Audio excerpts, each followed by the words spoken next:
good. Meeting of the Somerville Planning Board for April 24th, 2024 will please come to order. Adequate notice of this meeting as required by the Open Public Meeting Act has been provided. A copy of a notice specifying the date, time, and location was 1 posted on the bulletin board outside Borough Hall, 2 mailed, faxed, or emailed to the Courier News, and 3 given to the clerk administrator. This meeting is a judicial proceeding. Any questions or comments must be limited to the issues the board may legally consider in reaching a decision, and the decorum appropriate to a judicial hearing must be maintained at all times. Roll call. Chairman Novato? Here. Ms. Rosinski? Here. Mayor Gallagher? Here. Councilman Vroom? Here. Ms. Adair? Here. Ms. Warner? Mr. Kraska? Here. Mr. Carestis? Mr. Cleveland? Here. Mr. Addix? Here. Mr. Akins? Okay, Pledge of Allegiance. I pledge allegiance to the flag of the United States of America and to the republic for which it stands, one nation, under God, indivisible, with liberty and justice for all.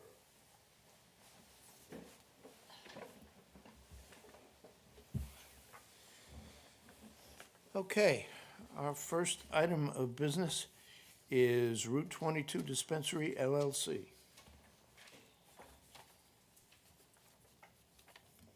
Good evening, Mr. Chairman, board members, members of the public. My name is Michael Silbert, and I'm an attorney from the law firm DeFrancesco Bateman, located in Warren Township, New Jersey. I have the privilege this evening of representing the applicant, Route 22 Dispensary LLC. The application concerns property located at Block 92, Lot 25.02, more commonly known as 1062 Route 22 East. The property is located in the borough's B5 Highway Business District. The applicant seeks to renovate the existing building on the property, which is currently a Sunoco gas station. And the renovations are to convert the existing building into a Class 5 cannabis retailer, which is permitted use in the B5 zone. The applicant proposes to eliminate the existing gas station infrastructure on the property and expand the existing building. And this expansion includes the construction of a second floor.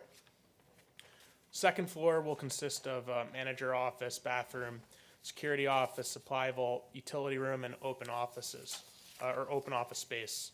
The ground floor consists of sales display areas, vestibule security room, and bathroom. So the gas pumps, as I previously indicated, will be eliminated.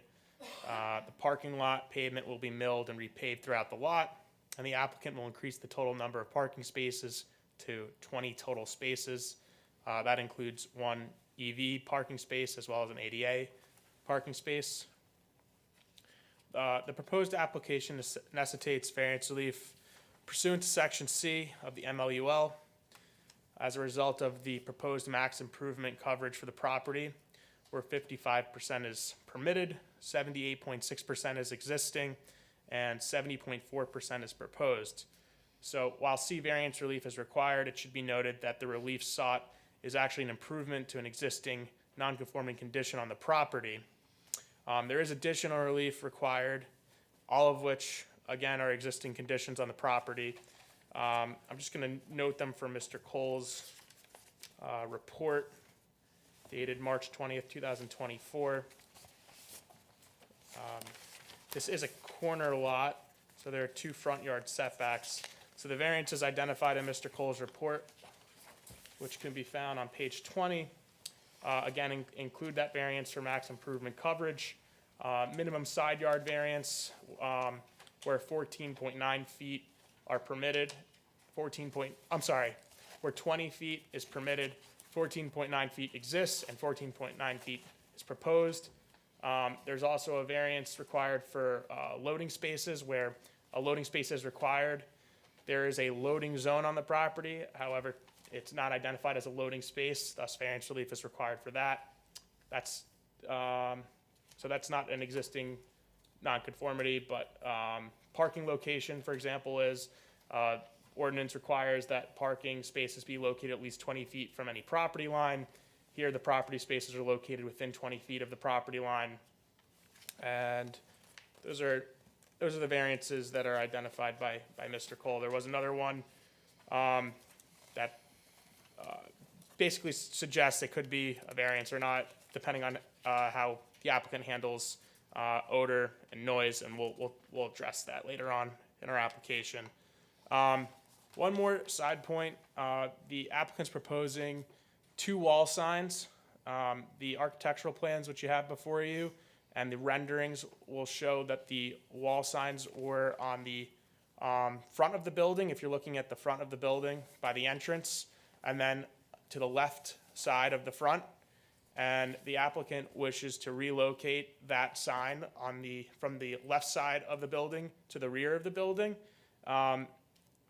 It's the applicant's contention that the rear of the building technically fronts on North Gaston Avenue, as does that left side, but out of an abundance of caution, we'll defer to the board and board planner if a variance is required. If it is, we're seeking a variance to locate that sign to the rear of the building. Obviously, our architectural plans and renderings, or the architectural plans will be revised should that variance be granted to have the sign on the rear of the building. Our civil engineer and architect will address the angle of the building and how it's situated on the property is really driving that variance, if it is considered to be a variance. There are also a number of waivers being sought in connection with this application. There's waivers for the number of shade trees being provided, street trees, stormwater management, and lighting, and we can address that during our site plan testimony by Mr. Stiers. Just to note, the applicant has procured proper local licensing from the borough's governing body and is in the process of procuring proper licensing from the Cannabis Regulatory Commission and all appropriate and applicable state agencies. There were environmental reports submitted to the board. An ROA was issued for the property on November 3rd, 2022, which recognizes that remediation for the property has been completed in compliance with the administrative requirements for the remediation of contaminated sites. And the applicant will continue to comply with all DEP requirements as it relates to remediation of the property. And that goes without saying, but of course with removing any of the infrastructure on the property as it relates to tanks. Before I introduce my first witness, I would just like to address a letter dated April 8th, 2024, which was submitted to the board by Mr. Alexander Fisher on behalf of the Township of Bridgewater. I'll summarize it very briefly, but the letter requests 3 things of the board. Really quick, before we do that, I didn't want to cut you off. Let's just That's okay. do a couple housekeeping items, and then if you want to introduce that before we start Okay, that's fine. talking about it. So first, we'll just get our housekeeping out of the way. We'll mark as A1, the applicant's application and supporting documentation. We'll mark as A2, the proofs of notice of publication, which I will note is sufficient, so the board does have jurisdiction in this application. We'll mark as PB1, the report of Mr. Cole, that council referred to dated March 20, 2024. And then, would you like to mark as A3, Mr. Fisher's letter of April 8, 2024? Yeah, we can mark that, I think, as A4, because we're marking Mr. Cole's report as A3, right? That'll be PB1. Oh, PP1, okay. Yeah, that's fine. Is A3, okay. So that'll be A3 will be Mr. Fisher's letter of April 8, 2024. Okay, Okay, sorry, go ahead. thank you. Just writing this down here. So there were 3 main things in Mr. Fisher's letter. I'll just address the second item regarding Bridgewater Township's concern for potential loitering on the applicant's property. The applicant intends to provide regular loitering sweeps and their security on site. There'll be no loitering signage. So I just wanted to preemptively address the second concern from Bridgewater Township, that the applicant's willing to work with the board to satisfy and accommodate Bridgewater Township's concerns. The application will be presented by 3 expert witnesses, and those witnesses will address the other 2 points raised in Mr. Fisher's letter. The first expert witness is Mr. Craig Stiers, the applicant's engineer. Obviously, I'll discuss the site plan. Mr. Rocco Campanella is the applicant's architect. He'll discuss the architectural plans and renderings before the board. And lastly, Ms. Betsy Dolan, the applicant's traffic expert, will discuss the traffic study that was submitted to the board, as well as address the number of concerns raised in Township of Bridgewater's letters as it relates to traffic and parking. Also in attendance this evening are Mr. James Barr and Mr. Joseph Savino, principals of the applicant. Mr. Barr will be available to address any questions and provide testimony as it relates to operations on the property. And we'll probably have Mr. Barr provide testimony in between Mr. Campanella's architectural testimony and Ms. Dolan's traffic testimony. So with that as an introduction, Mr. Chairman, would it be appropriate to swear all of my witnesses in? Yep. Thank you. If you can, stand up. We'll swear you all in at the same time, and then before you testify, you could give us the spelling of the name. Do you swear the testimony you're about to give this board is the truth, the whole truth, and nothing but the truth? I do. Thank you. And I'd like to call my first witness, if that's okay with you, Mr. Chairman, Mr. Craig Stiers, and if I can give Mr. Stiers the opportunity to put his background, educational background and credentials on the record. Mr. Stiers has testified before this board many times. So, Mr. Chair, you want to have the board accept him as the next? Yes. Thank you. Cut to the chase on this one. So, Mr. Stiers, did you prepare or supervise the preparation of the site plan before the board this evening? Yes. And if you would be so kind to please share with the board what the applicant's proposing to do by way of this application. Sure. As Mike said, the existing site is known as 1062 Route 22 East, Lot 92, Lot 2502. It's on the southwest corner of North Gaston and Route 22. As you probably all aware, or know, that's the Sunoco station. It currently has 20,558 square feet. Also has a convenience store located on the property. Has two islands with two sets of pumps, which is underneath the canopy. And also has parking along the south side of the property, along the dumpster area. There are currently 3 driveways, and you can see it on the plan here. I don't know if Carrie, you want me to mark this or not? Yeah, we didn't have a colored one with the application, right? Okay, so we'll mark that as A4, and that's a colored version of which page? Just the aerial view of the area. It does have the proposed improvement overlaid onto the area.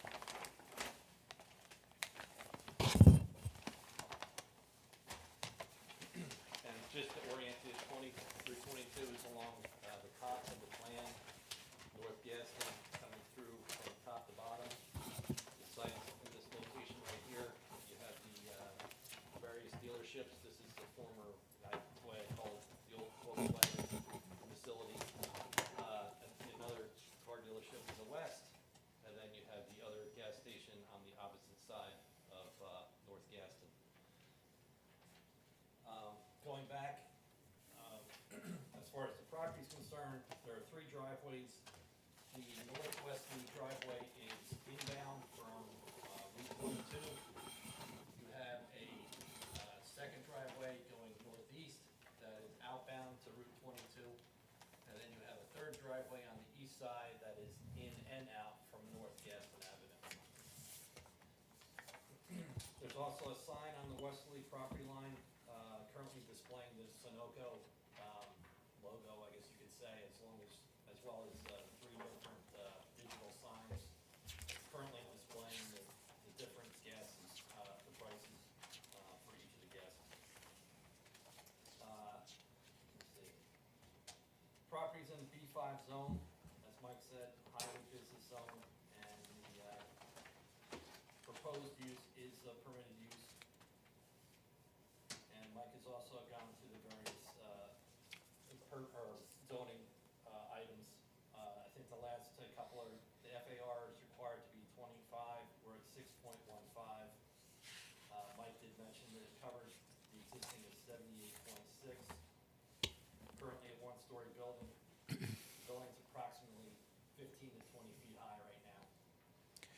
Craig, could you move the mic a little closer? Certainly. Thanks. Going to the proposed conditions, obviously, we're here for the cannabis dispensary. All gas station facilities will be removed, so that's the, all the pumps, the canopy, all the underground tanks related to the gas station will be removed. The existing building will be renovated and a second story added, as again, Mike outlined. And the entire parking lot will be, between all the concrete and the tanks coming out, essentially the whole parking lot would be replaced and renew. Anything that's existing will probably be just overlaid to match up with the proposed conditions. The impervious coverage would be reduced from 78.6 to 70.4%. The existing driveways would remain unchanged. And then, obviously, as you see on the plan, lighting and landscaping will be, all new lighting and landscaping on the site around the perimeter. So that's really the, kind of the introduction of the application. Thank you. And then, just to reiterate, again, to make clear, so the driveways on the property, they're all proposed to remain the same? Yes. And the driveways on the property, to your knowledge, how long have they existed there? As long as I've been around Somerville, to tell you the truth. I mean, it's always been that in and out, and then the same thing coming off of North Gaston, so. And obviously, you've been to the site a number of times, both with your professional hat on and not with your professional hat on. Correct. Okay. And did you, from an engineering perspective, have you experienced, from an engineering perspective, do you perceive there to be any substantial issues with respect to the configuration of the driveways? I mean, you'll hear testimony from our traffic engineer. I think she does have traffic reports. I'm sure anybody, obviously from Somerville have had, that on and off has been a concern, but, it's worked over the years. I think you'll probably hear that there was 2 accidents there from the reports that she got. So, like I said, the configuration's been there forever. I think people have adjusted to it, and honestly, I think if anything, the northeast driveway, the one going back onto 22, I think people tend to realize that, when you go on the 22, you go out that driveway. If you're going down North Gaston, you go out the east driveway. So, it's not as bad as it, appears to be. So, my opinion, take it for what it's worth, I guess you could say. Thank you, and I'll save my traffic questions, remaining ones for Ms. Dolan. Turning to Mr. Cole's report, you could turn to page 8. And I'm looking at comment number 3. Have you given any consideration as to whether the slope should be reduced of the curb? I think, Mike, you're talking about the ADA ramps on that, right? Yeah. It's kind of tight right along the building there. I tried to get it, obviously, we can massage it, we will. We can take a look at it, but, just getting around that turn and right up to the entrance there, we had to jump up kind of quickly. So, but we can take a look at that. Yeah, absolutely. And spoke about this earlier today, page 9, comment 5. What's the reason for not using granite block curbing? I think that we just use it's concrete now, so we were just matching what was out there now. If the board has a preference to Belgian block, we could switch that. That's a minor detail. So we can defer to the board and Mr. Cole on that item. So talk about the loading space versus loading zone. And you might have already touched upon it, but We can change the name of it. I think we just put it as a loading zone, but we can change the name and make it a loading space. As long as it complies, Craig, the question is the dimensions. I don't know if I think I had a comment about putting it to the east of the building, but if you think it's more appropriate in front. if you think the space complies. Yeah, I think it's probably more appropriate there, because there's adequate, I mean, besides the loading zone space, there's still 24 feet of driveway to get around that. And most likely, the deliveries aren't gonna be during, the business hours. So I think it's adequate where it's located at this point. So. Okay. Okay. And we'll get into operational testimony about when that loading space will be used. Any issues with the contribution to the environmental commission for not planting the street trees within the borough? I think the site's deficient of 6 trees. Yeah, and obviously, because of the site distances, it's a little tough to put in the street trees. So, I'd rather make the contribution to just keep the site a little bit safer rather than put the trees up. Same thing would hold true for the shade trees I would say yes.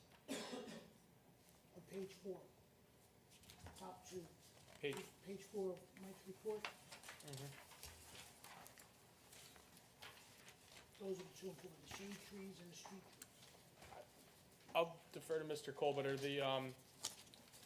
Are the contributions required for both the street trees and the shade trees?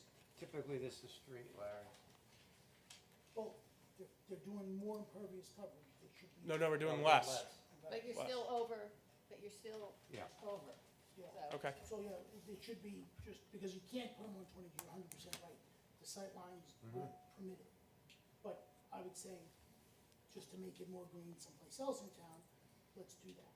If we can't put the 4 trees in, we would make the contribution, because one of the comments Mike made, which is to pull the westerly curb line closer in, so that there's a better gap from the property line. So if we can squeeze Yeah. a couple trees there, And that we'll would do work that, too. so. Yeah. It could be half and half, actually, so. Yes, even though the ordinance doesn't require it, if it's the board's pleasure that we contribute for the shade trees, I'm sure the applicant would be willing to do that. I think you have room for shade trees on your property. We only need one more. You have, the way the property is Pretty set, you have a huge space in the middle of your property where the canopy's coming down. Yeah, I think there's room on the westerly, what Craig said. If he pushes the parking spaces on the westerly where the depressed curb is for stormwater runoff, I think you can get a whole landscaping bed in there to provide the trees. I agree with Craig. I think there's, and Deidre, There's I room agree for with you. shade I think there's plenty of room on site to accommodate all these things. Is there a reason why the building is angled? Would that be helpful if you straightened out since it's all new? No, it's not all new. We're All just going existing. up. It's an Or existing that's shell. all, you're Yeah. using the same, okay. Yeah. Absolutely, Well, everything's, we thought about it, but it's like, Right. yeah, so the building's where it is, we just have to work around that. Yeah, I think it would be, if we can get them all on there, we'll do it, but, whatever's missing, we would make a contribution after that. Sounds reasonable. Correct, Okay, there was good. a comment in Mr. Cole's report about a light pole proposed located within the right-of-way. That's something that we're gonna move, right? Yeah, it'd be the same thing, if we had to pull a curb line in, or we replace the lights. So the landscaping and the lights come back on the property. Correct. But for the same reason Deidre said, I think we're all in agreement, there's room there. Yeah, There's enough. yeah, I mean, there's a big gap in the middle Yeah. that we can squeeze a little bit, yes. Question was raised about the installation of bollards or raising the concrete foundation for parking spaces located within 2.5 feet of the parking spaces. Are we okay to do that? Which one was that? That is, give me one question. Give me 1 second. What page? Yeah, Mike, what page are you on? 11 or 12? Sorry, I took it out of the report and put in my own outline, which is not helpful. Give me 1 That's, second. It's on page 11, item 4, item 1, 4. Page 11, item 4, it says any lights located within 2.5 feet of the parking space. That's the typical backup. Yes, that is fine. So what they're talking about is the base of the lights. If they're within proximity of the Close to the parking car, space, you you gotta raise up protect the base so that you don't knock the light You don't over. get backed into a car and get damaged. Yeah, that's fine. So with the decreased impervious coverage, and it sounds like we're gonna do some landscaping improvements, would you agree that Stormwater management should be improved on the property? Yes. Okay, and can you just talk briefly about the stormwater runoff that exists and whether any of the improvements will negatively impact it? I mean, it's basically on a high point. It breaks towards 22, but it also breaks kind of east and west. And the curve line along the west of these parking spaces is actually depressed, so it maintains that same sheet flow that it does now. So we're looking to maintain the flow that's there now, but like I said, the impervious coverage is going down, and it'll probably go down even further just by pulling things a little bit more, so. Does it sheet down Gaston? Like, once it comes down that driveway, is it going down Gaston? That Yes. flow? So it go down, and then there's inlets down, in front of the, Car dealership? car dealership, The- yeah. the Keep old wanting to call it the Volkswagen. The VW place. Yeah. Yeah. So Craig, the existing runoff is not adversely impacting surrounding streets or neighbors from your, I don't think so, no. I mean, it's, they said some of it comes down that little private driveway. It all ultimately gets to, North Gaston, and that's really where the catch basins are, so it picks it up. And you're reducing the impervious coverage, which also reduces Exactly. the sheet flow. Yes. in the past, I've had comments about trench drains to intercept it across this sidewalk, but I've had this discussion with Craig and other applications. Because of that slope, I agree with Craig. That slope going down is relatively steep, and the water's gonna move. So the moving water should not be an icing As long as it problem. gets picked up before it hits the residential neighborhood. It hits the Yeah. street relatively, it's gonna move quickly off the property, Yeah. so that should deter icing. Yeah. Right, Craig? I mean, I'm taking a playbook Definitely out on of this you. one. I've broken you down. Right. If you could turn to page 14, comment 1, under section F. I just wanted to know if the applicant can comply with Mr. Cole's suggestions or comments as it relates to the dumpster enclosure, if the materials would match. Yeah, that's actually, that's in the ordinance, that it should match the building, so yes. So we'll comply? Yep. Okay.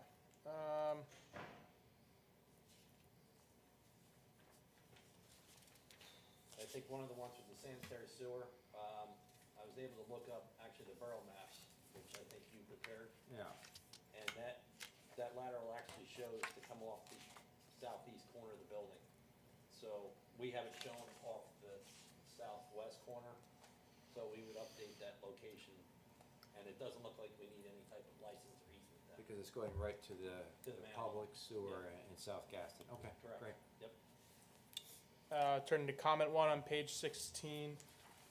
Mr.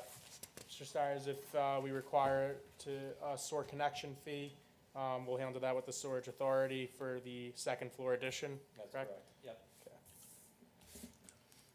Yep. Any idea as to the age of the sanitary sewer? I think that you had noted on your plan it was in the sixties, What's that, the lateral. Yeah, if the lateral, if we just televise it, if it's PVC or we have some documentation, obviously that's not a problem, but if it's an old terracotta lateral, it's beat up.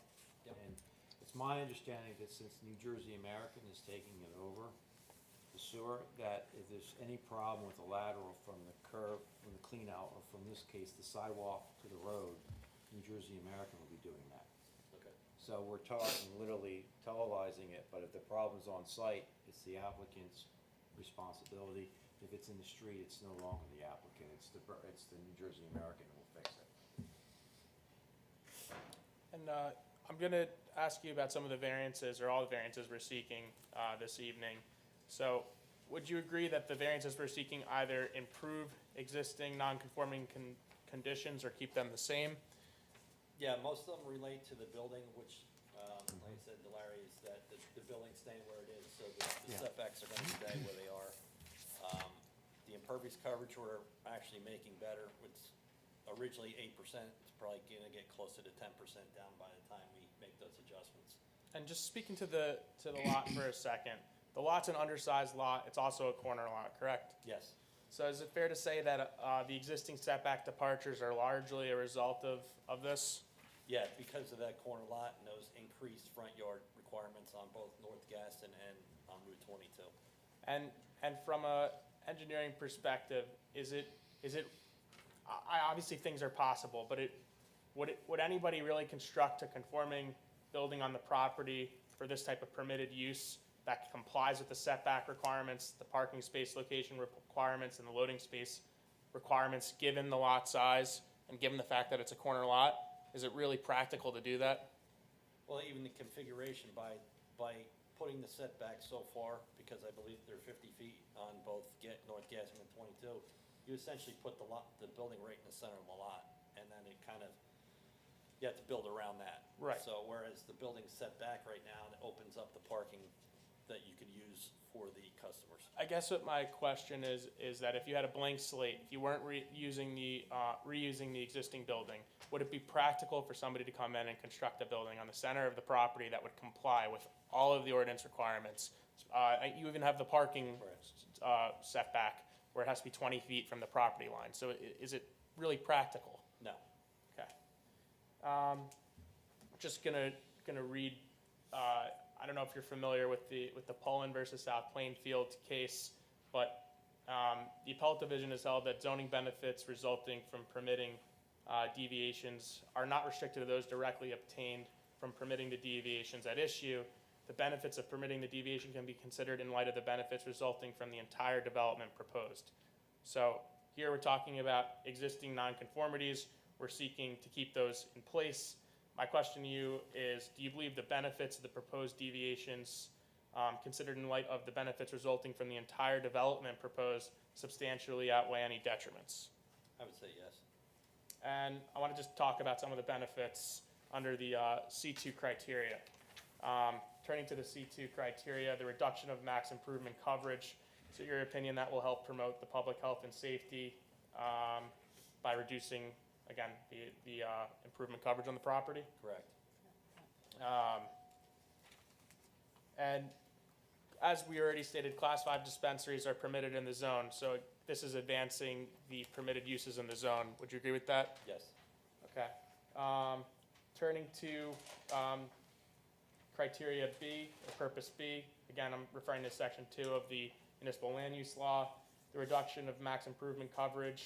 Do you believe that'll help secure from flooding on the property? Yes. Okay. And then you noted, what's the maximum permitted height in the zone? If I said 70 feet, would that make sense? Yes. 4 Okay. stories, 70 feet. And yet we're seeking a side yard setback. Or, I mean, yeah, I think it's side yard. Yes. Confused because of the corner lot, but I think it's a side yard setback. So the fact that the applicant is going to construct a building at a height of 28 feet approximately leaves approximately 41 feet less than what is permitted in the zone. Is that accurate? Yes. So would you say that by doing that adequate light, air, and open space are advanced by this building height? Absolutely. And that's Section C. Obviously, the applicant is procuring all local, state, and agency approvals as it relates to the use. Is that correct? Yes. And turning to Section G, do you believe the variance relief being sought helps to provide sufficient space in appropriate locations for this type of commercial use? Yes. Thank you. Respect to Section I, you've obviously reviewed Mr. Campanella's architectural plans and renderings. Yes. And do you believe that's promoting a desirable visual environment? Yes, it's an improvement over what the existing conditions are right now. That's great. And how about just the site, the way you've laid out the site as engineer, where the parking is located, for example, within 20 feet of the lot lines? Do you think that's promoting do you think that's using good civic design and arrangement based upon the potential parking concerns associated with this application? Yes, and in fact, we're probably pulling the parking back further from the property lines as much as we can.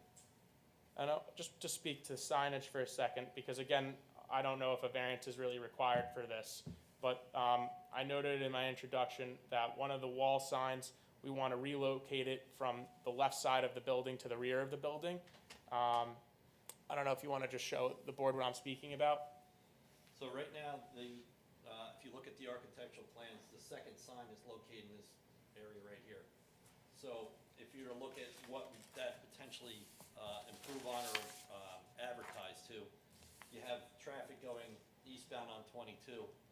So what we're looking to do to maximize really the exposure and be able to get to the site is instead of having it here, we put it on the back here. So when you come up North Gaston, you have a better visual coming into the site. Instead of just realizing it right here and then trying to turn in, you have it well in advance of the, Don't you have trees in front of the building there? yeah, but it's still up a little bit more. I mean, we Is could it try. gonna be like on the second floor, like Yeah, story of it? just move it up a little bit more, yes. So Craig, you wanna move it from the eastern facade to the southern facade? Correct, yeah. When we go over the traffic, or not now, about that left turn in off of Gaston, can we talk about it now, or should we talk about it when traffic? We'll leave that with Yeah, traffic. just a couple questions to that. So in your opinion, would you say that sign does front on the street? I mean, directionally speaking, and as far as advance notice, I would say it would be a better location coming up North Gaston than, like I said, you're not really advertising for anybody on that east side. I mean, people have already driven by, and even coming up North Gaston, you're up to that point where you're actually making the left. So I'd rather have the advance notice by putting it on the backside. Great. And again, you're essentially saying this, but the sign located there is better serving the purpose of the sign, correct? Yes. So, and signage is to alert the motoring public of what exists on the property, and it's advancing that objective. Yes. Okay, thank you. And then speak to the detriments. Are there any nearby homes located to this, or located nearby? As you can see on the aerial right there, there are no homes other than the one in the middle of Route 22. So there are homes further to the south, but as far as what you see right there, there are no homes within the visual of that aerial. So with these existing nonconformities, is it your opinion that this does not pose any detriment to public good? No. And then just turning to the master plan, do you think this application helps to encourage development and improvements of non-residential uses in the appropriate designated areas? Yes. And what I mean by that is in Somerville, and I believe, correct me if I'm wrong, the B5 zone is the only zone that this use is permitted. Correct. Okay. And do you believe that this site helps, the site design and parking arrangement helps to ensure there is adequate parking to meet off-street parking demands? Yes. And I don't know if you have reviewed the master plan, but would it surprise you to learn that the master plan is littered with the objectives and goals to meet off-street parking demands? Yes. It would surprise you, or would No, it wouldn't. I'm It sorry. wouldn't surprise. Okay, thank you. All right, so that's what I have for Mr. Sire. So I'll turn it over to you, Mr. Chairman, and the board, if the board has any questions. Okay. Any questions? All right, and typically what we do is we'll let you go through all of your testimony, and then we'll open it up to the public for comments and questions. Okay. Thank you. So my next witness, Mr. Chairman, is Mr. Rocco Campanella, project architect. Mr. Campanella's been sworn, and I'd like to give Mr. Campanella an opportunity, when he's situated, take your time to place on the record his educational background and experience as a professional and licensed architect. You could just spell your name for the record too, so we get that right. Rocco Campanella, ROCCO, CAMPANELLA. Almost had it. Thanks. Mr. Campanella has testified before this board previously, and we will accept him as an expert. Thank you.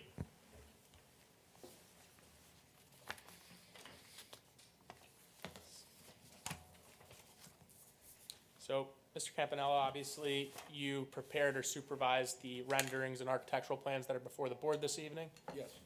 And can you talk a little bit about your beautiful design and the renovations proposed for this property? Yeah, we have, from time to time, we get the opportunity to work with clients who have a vision and have a desire to do something special. And we look forward to that because it gives us ourselves an opportunity to do something unique. And to this client, it was important to have the right materials, that have the right feel to the building. We wanted the building to be a unique building. We wanted it to blend in, but we also wanted an opportunity to create something that was special. And so you do that by, you study the site, you study the angles, how you approach the building and how you use it, and create the right focal points, create the right materials, and you try to stick to quality on all aspects. And I think we did just that. We provided a good stone veneer base, complementary trim, 2 different brick colors, and some accent in insulated stucco finish, and a beautiful canopy that kind of accents the 2 sides of the building that are most prominent.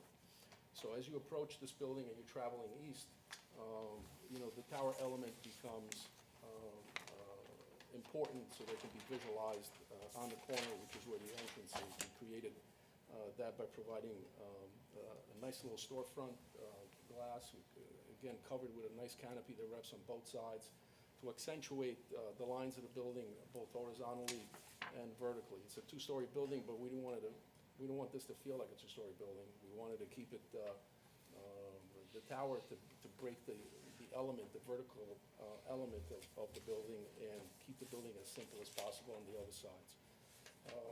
So that was the approach, the solution.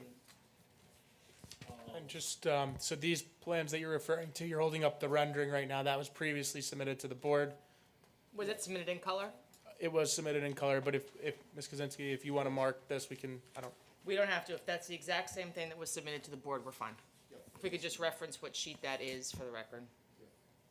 So as you approach the site and travel east on 22, the corner becomes very prominent. We wanted the signage to stand out.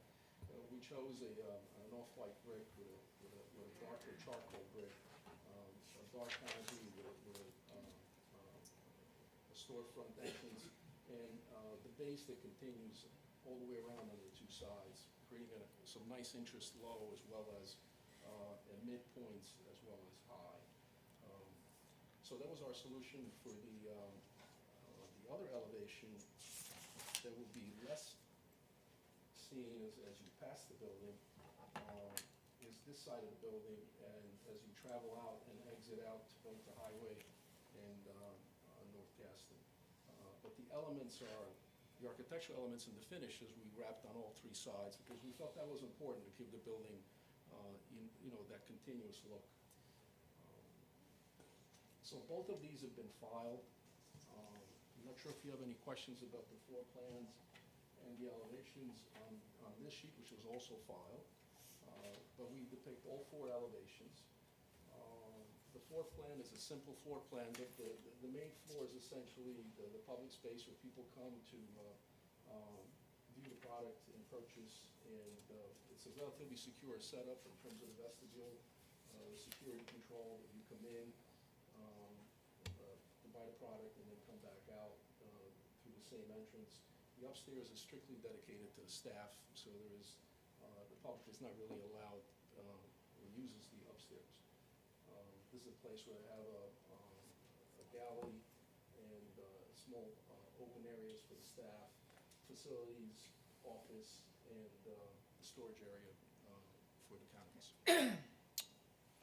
just turning to Mr. Cole's report, I'm looking at page 15. I think you addressed items 1 and 2, so I'm looking at item 3. I think you spoke about the colors. I don't know if the board has any questions about the finishings. Let's turn to comment 4. Equipment will be screened from public view. Is that correct? Yeah, we don't have any objections to Mr. Cole's recommendation. It's something we do typically as part of the due diligence, is to make sure that if we put any equipment on the roof, is that it's going to be screened. So that would be entered into the record and we would comply. Okay, so it'll be, equipment to be located on the roof. we'll have testimony as it relates to operations. We can comply with comment 6 regarding the noise requirements. Yes, yeah, that will be part of our compliance package as well. We can, that can be entered to the record. It's something that we would normally comply with NJAC 7:29. And as far as roof leaders, we're not making any changes. It's the same. We're going to utilize the existing roof leaders to the extent possible. Same setup. Well, it will be similar, it won't be the same. Obviously, we're gonna provide all new, but there'll be a gutter in the back with the 2 liters, and they're gonna be away from traffic. They're gonna be on the back side, whereas the grass landscape area. They are depicted on the rear elevation, and we're gonna keep the same drainage system. The roof is gonna slope to the back and pitch to the back to the gutter, and be directed down to the liters, 2 liters, yes. And no basement, correct? No basement, no. Great. So I'll turn it back to the board. I just have a question about the second floor. So I don't see any windows, and I see 1 stair, so there's no second mean of egress from the second floor. Like, is there The means of second- egress for the second floor? Well, I'm just asking Yeah. for clarification, because Yeah, that's a to good me, question. I'm just worrying if you're up there and Yeah, that so stair is we have- blocked. If you notice, the stair comes down, and when you get to the downstairs, the stair goes 2 ways. It can come out to the side, which has a sidewalk, or it can come back into the Okay, so location. the stair would dump them directly outside. Yes. Okay. It can go directly outside. It could also come back in case it gets used internally. So it's used internally for daily operation, but as an emergency egress, it can also goes directly out. When you look at elevation, the left side elevation, you'll Okay. see that door. It comes directly to the outside. But no windows on the upstairs Yeah. at all. Yeah, I was curious about that too. Why are there no windows up there? I'm sorry? Windows on the second floor. Oh, yeah, we didn't, for security reasons, we didn't consider the windows. We talked about skylights. This is something that we can talk further, with our client about, but we chose not to do it at that time. Just make sure you're speaking in, please. The Okay. layout of the facility is highly regulated by the state in terms of security and the storage of the product to alleviate noise and odors. So I think maybe that has something to do with it. Okay. Okay. I'm just curious. It's a good question. Mr. Chairman, I just have a couple questions, just to Yes. get it on the record. And as Mr. Cole stated, the internal layout and operations are very highly regulated. I just want to put on the record, will any product be visible through the windows on the front of the facility? And that is, if you notice on the elevation, the front side elevation and the floor plan, the only glass we have is it looks into the vestibule. There is no glass past that point to separate the sales area from the vestibule. Okay, and there's no drive-through, correct? I'm sorry? No drive-through? No, no glass. And is there any internal consumption area proposed? Not to my knowledge. No. All right, thank you. Okay, thanks.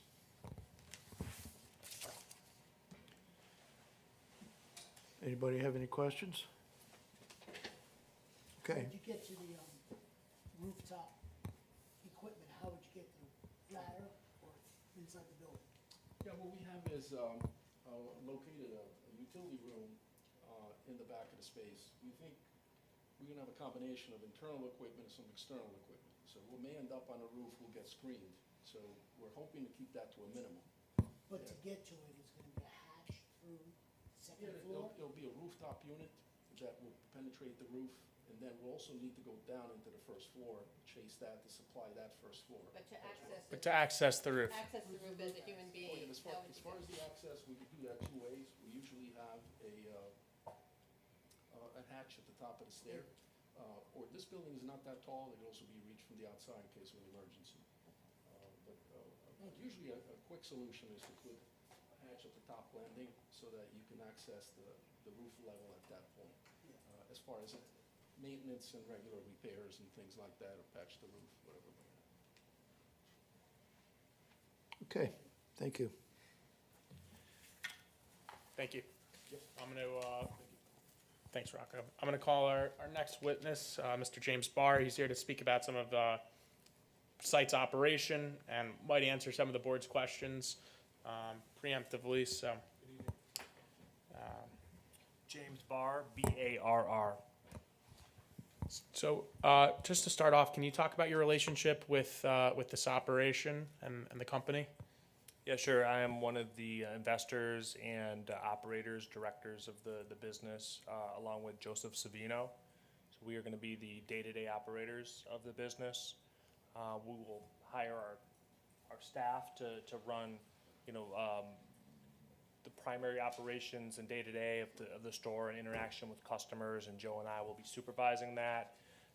We'll be in charge of regulatory matters, finance, purchasing, and some of the administrative functions, but we'll be present at the building and a big part of it. And then can you just talk about some of the experience you have in this industry? Yeah, sure. I'm originally from East Lansing, Michigan, but my original experience in cannabis was in Colorado and Denver, all the way back in 2010. So that's where I started when it was first regulated from a medical standpoint, and so I owned and operated a 3-dispensary vertical business in the Denver area called Good Meds. So that was my first endeavor into cannabis. And then I was a part owner of an Illinois operation in Champaign-Urbana. It was a dispensary in Champaign-Urbana called Phoenix Botanical, and then various operations in Michigan later on with a company called ProGrow and Pure Options that I was a founder of, and also as an executive at a firm called Skymint Brands. So those are my cannabis experiences and roles that I've had. I've also been a consultant for other operators and businesses trying to launch on the finance side. I'm an accountant by education and trade, so that's how I began as an accountant in the healthcare industry.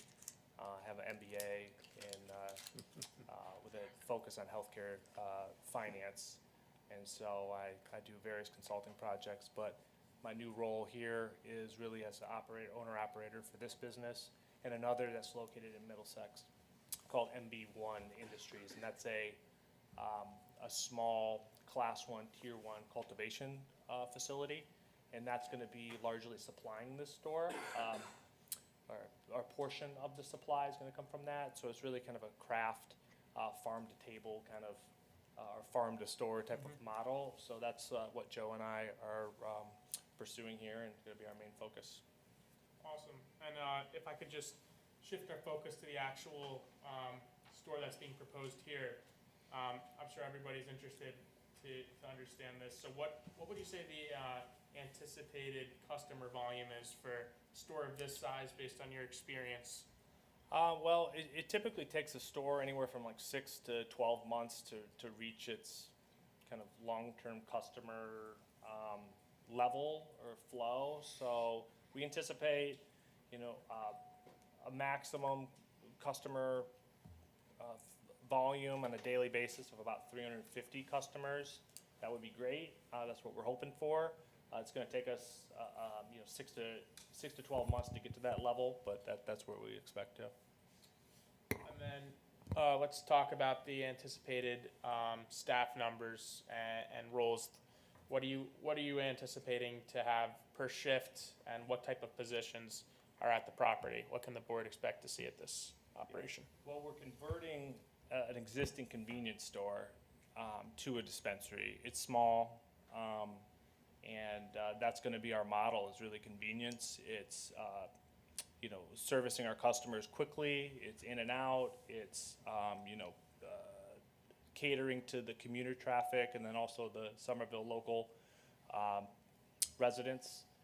So on a particular day, I think we're going to be in this per shift, going to have about 6 staff members there, and they'd be broken up between a security receptionist that would be in the vestibule area when you first enter the store.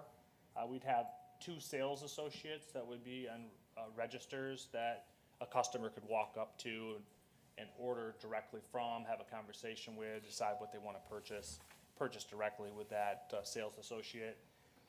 We'll have a supervisor on site that'll float between the sales floor and then the inventory and fulfillment area that'll be in the back of the sales area, and then also on the second story.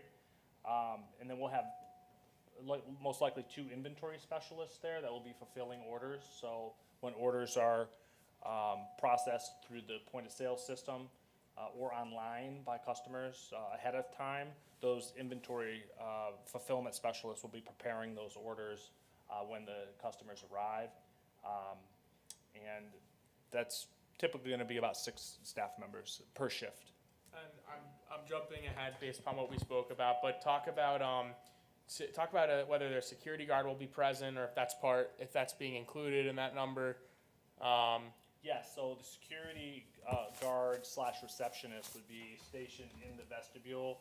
They'd be verifying age, the age of the customers, and greeting them as they come in, and managing flow into the sales area. And so that's a separate position? Yes, that's a separate position. They'll be specifically designated in the reception area. When we don't have customers, that are in the store, they can round on the property. They'll be making sure it's in, there's no trash, there's no loitering. They can kind of have eyes and do some security sweeps when necessary. But largely, they're going to be, greeting customers and checking IDs and verifying age. And so you would say approximately 6 to 7 employees then? Yeah, 6 to 7 employees on a shift. Our shift schedule is going to be roughly, 6 hours. So we're allowed to be open 12 hours a day per the ordinance during Monday through Saturday, so 10 a.m. to 10 p.m. So we'll just split that day in half, and we'll have a 6-hour shift in the mornings, and then a shift in the afternoons. So yeah, 10 a.m. to 4 p.m. shift, and the 4 p.m. to 10 p.m. shift Monday through Saturday. And there'll be 6 staff members on each of those shifts. Sundays is a 6-hour day, so that works out well as also for our shift schedules and allocating hours for staff members. As a Sunday shift is also going to be a 6-hour day. And so what you're describing are essentially the hours of operation. Obviously, this operation will comply with the borough's ordinance requirements as it relates to hours of operation, correct? Yes. Okay, so want to just ask this question because I think it'll probably come up. I figured I might as well ask it now. You spoke about the number of employees per shift. I don't have this as an exhibit, but there was a newspaper article about the number of employees for this type of operation. Are you familiar with what I'm talking about? Yeah. In that article, the article spoke about 20 employees. Can you just clarify what I don't know if you said it or if Mr. Savino said it, but what you meant by that, just so there's no confusion? Yeah, I think it's just total employees for the organization. We're going to have part-time, full-time. There's going to be multiple shifts. So you looked at full-time equivalent. Right. We should be in that 20 range, including the weekends, and then administrative functions that we have working outside of the store. So in total, I think we're going to be 18 to 20 staff members. In the organization, But once we're fully operational. Not on the property at one time. No. Okay. And I'm obviously saying that because there are 20 parking spaces proposed, correct? Yes. Okay, great. Yep, so Okay. I kind of already spoke to this, but proposed hours of operation, if you already mentioned it, I apologize, but Monday through Saturday, 10 a.m. to 10 p.m.? Yep. And then Sunday, 12 p.m. to 6 p.m.? Yes. So Saturday, Saturday is not going to be 6 hours. Saturday is going to be 12. Yes, ma'am. Sunday 6. Okay. I think that's consistent again with the ordinance, with the ordinance permits. If it doesn't, we obviously will comply with the ordinance. Which is nice on a Sunday because you have a chance to do inventory counts. You have a chance to do deep cleanings in the store on those.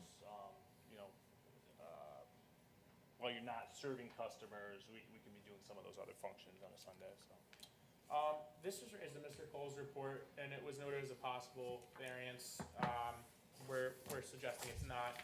Can you talk about the odor mitigation measures on the property?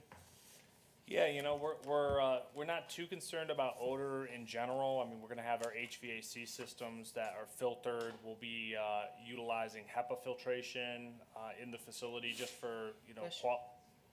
air quality in general for our customers and staff. But all product in New Jersey has to come prepackaged, so there'll be no opening of products.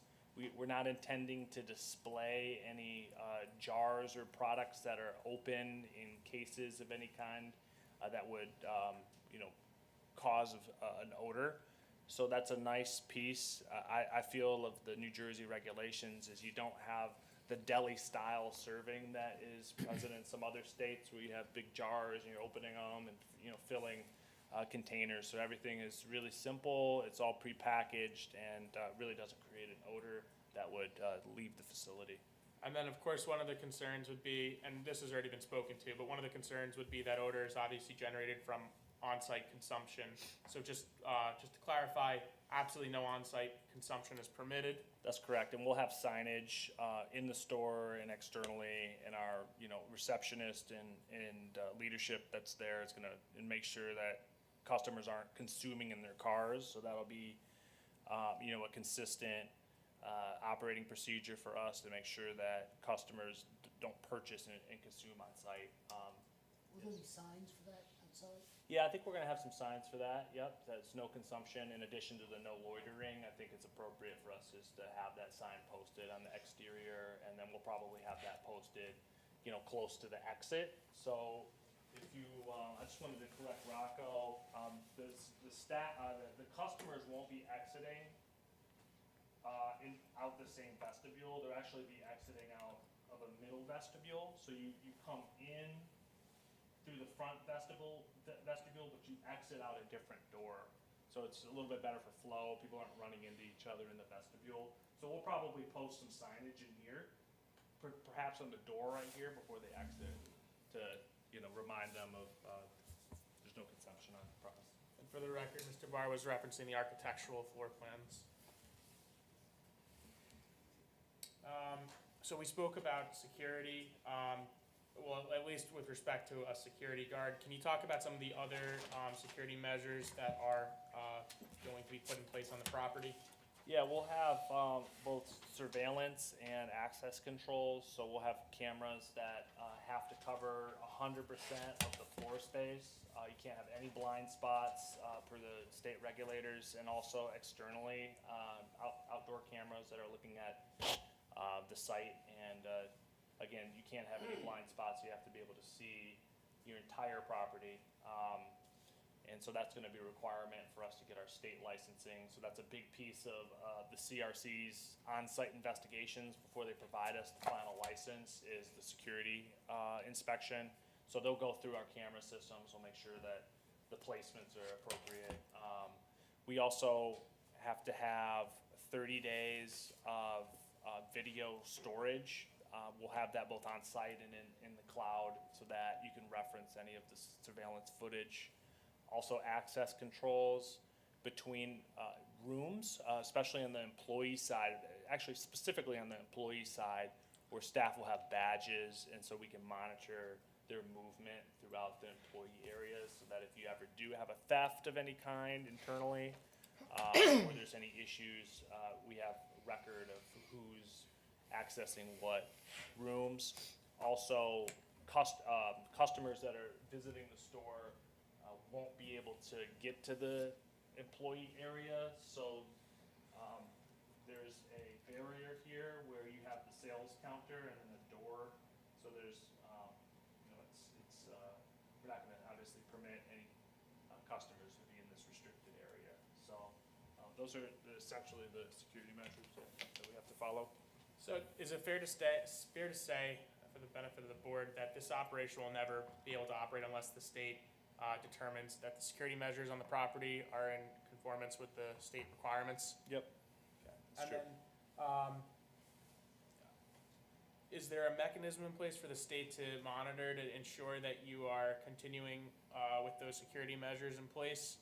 Yeah, they'll be able to access our camera footage, and we also, if the borough's police department wants access to those cameras, we can provide them access to the camera systems as well.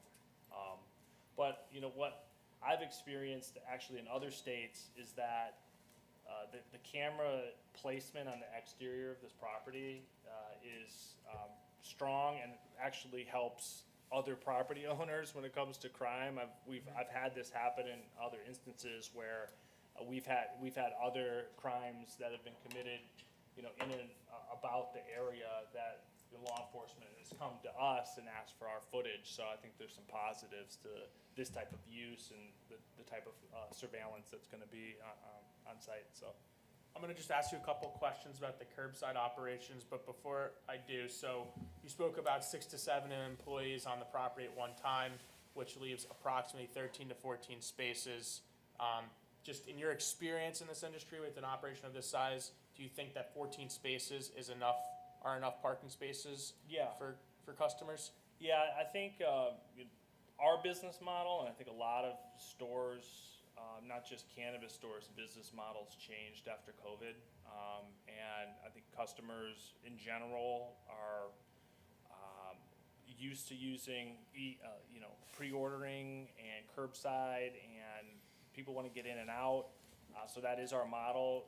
So typical wait times across the industry, if you look at, you know, cannabis data that's out there, is about a 7 to 8 minute visit. So if you're over that, you typically have a problem, right? You're either not staffed appropriately, or there's something, you know, going on with your operation. You typically want to, you know, be able to serve customers quickly and then move on to the next customer and create a good experience, a convenient experience for folks. So it's usually 7 or 8 customers. 7 to 8 minutes. I'm sorry, 7 or 8 minutes per customer. So at 350 customers a day, you know, we should be consistently in like the 4 customer range that are on site at any one time.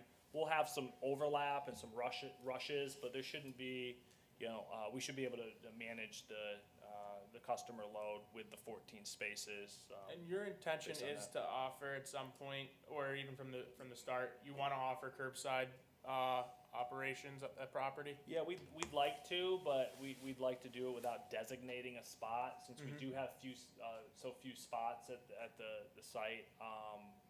We have 20. Well, we have 20, but you know, they're really important for us, you know, if we do have some rushes, right, that we can accommodate everybody. So we'd rather not designate curbside, but there are software programs now with pre-ordering where you can identify what vehicle, if you are curbside ordering, what vehicle, what your license plate number is. So we can see out there who has ordered curbside, and our staff can actually go to them without designating a spot. Because a lot of the times you see that at, you know, retail centers now, you have 3 or 4 or 5 curbside spots that nobody parks at, right? So we're trying to get away from that, just have some flexibility. That leads me to my next question. So you already stated that you don't think there's any parking concerns, but if there happen to be, you think the curbside operations would help, no pun intended, curb any of those concerns? Yeah, I mean, yeah, they're typically faster, right? You know, they notify you through the app when they arrive. Our staff receive that. They can go immediately out there. They can verify age. They can verify, you know, the identity of the customer, and then go back inside and fulfill the order. So it's really actually even faster than that 7 or 8 minutes typically. So yes, I think that's going to be a good function for us. There's a lot more operational questions that I could ask. I think that our time would be best spent if the board wanted to ask any lingering questions they may have as it relates to operations. Yeah, anybody have any questions? I think you just answered mine. I was doing math up here while you were talking. And so it seems like it would be about 5 people on average. And how long they would be in the store was my question. Like if I was someone who was going to come into the store and wasn't using the technology, how long would that person kind of stay in the store? About 7 or 8 minutes, because, you know, we're going to have close to 1-to-1, ratio with our sales associates that are going to be working in the front. So customers that just want to come in and go right to the counter and talk to somebody, it's not going to be a long wait for them. But you know, we're not a sensory store, so I think that term's kind of used in the business sometimes. You know, our store isn't really meant to browse. You know, we don't have that much So space. it's more like a pharmacy. Yeah, so it's just a convenience store type of model where we can, that's the value add that we're providing our customers is they can get in and get out. We're gonna have a great e-commerce experience for them, and we're gonna have great value of products, right? So we're not, we're not built to be a browsable store, so that typically just drops your wait times down anyway. People are coming in, they're going right to our, kiosks or right to the sales associates, and they're just ordering off the menu. Okay. So it's typically pretty quick. And you might not be able to answer this, but as you were talking about the curbside service and checking IDs, what happens if there's underage people in that car with the person who they're dropping off the drugs? That's a good question. I'm not exactly sure, but as long as the transaction is with someone that's over 21 and is specific for them, I think that's okay, but I would have to ask our compliance officer. Because there's a lot of high schools along that route, so. Yeah, it's a good question. Curious, yeah. Maybe if it is a parent or somebody that doesn't want to leave their child in the car when they need to run an errand, just like they would other stores, they'll do a curbside. So I don't anticipate that being an issue with the CRC, but that's something that we can look into. So for the people watching, can you just talk a little bit about when somebody actually goes into the store, they go into the vestibule, what happens? What is that process to gain entry into the retail area? Sure, so I'll just walk you through it here on the floor plan. So customers would be coming in this way. We're gonna have a security vestibule, reception vestibule right here. They'll go up to that counter. They'll present their IDs to the staff member there. Staff member will verify that. What's an acceptable ID? The state driver's license, state ID, it doesn't have to be New Jersey, it can be any, legal form of ID, so passport, state ID. Are they vetted, are they scanned, or is it just a visual? Yeah, we can scan them actually into our POS system, so that's what we will do. We'll scan them, barcode them, and then they go into queue for our POS system, so there'll be a computer station here, and then that's where they get checked in, and then they can enter the store. Is that vestibule area locked until the security is completed, so they can't gain access until it's actually been formally verified? Right, yeah, Okay. so, and that's the reason that we have a different exit door, is so that somebody that's purchased isn't going out the same area, so, somebody could sneak in to the door unauthorized. So, yeah, so the security staff member will be able to electronically, open, it's like an electronic strike, and then they'll be able to go in to the sales floor here. On the sales floor, we will have displays kind of on the exterior here, so there'll be branded display areas and merchandising and stuff. It's not, robust, but, people, if they want to go kind of see what brands and products are there, they can look around, but, they'll get around the room in, 30 seconds pretty much. But otherwise, they'll be able to go up to like a self-serve kiosk, and so it'll be, a kiosk stand, and then you can scroll through and order the product and look at the menu. And then as soon as you're done placing your order, that will go back here to the staff and upstairs. And depending on the order and how we kind of move that ticket, based on flow and whatnot, that order will be fulfilled. So in a pre-order, in a kiosk mode, we'll have our customers waiting over here in this area, and it'll be identified that this is a pre-order and a self-order area. Staff will fill. There'll be par level inventory back here, so commonly purchased products, the staff that's working back here will be able to fulfill that right on the spot.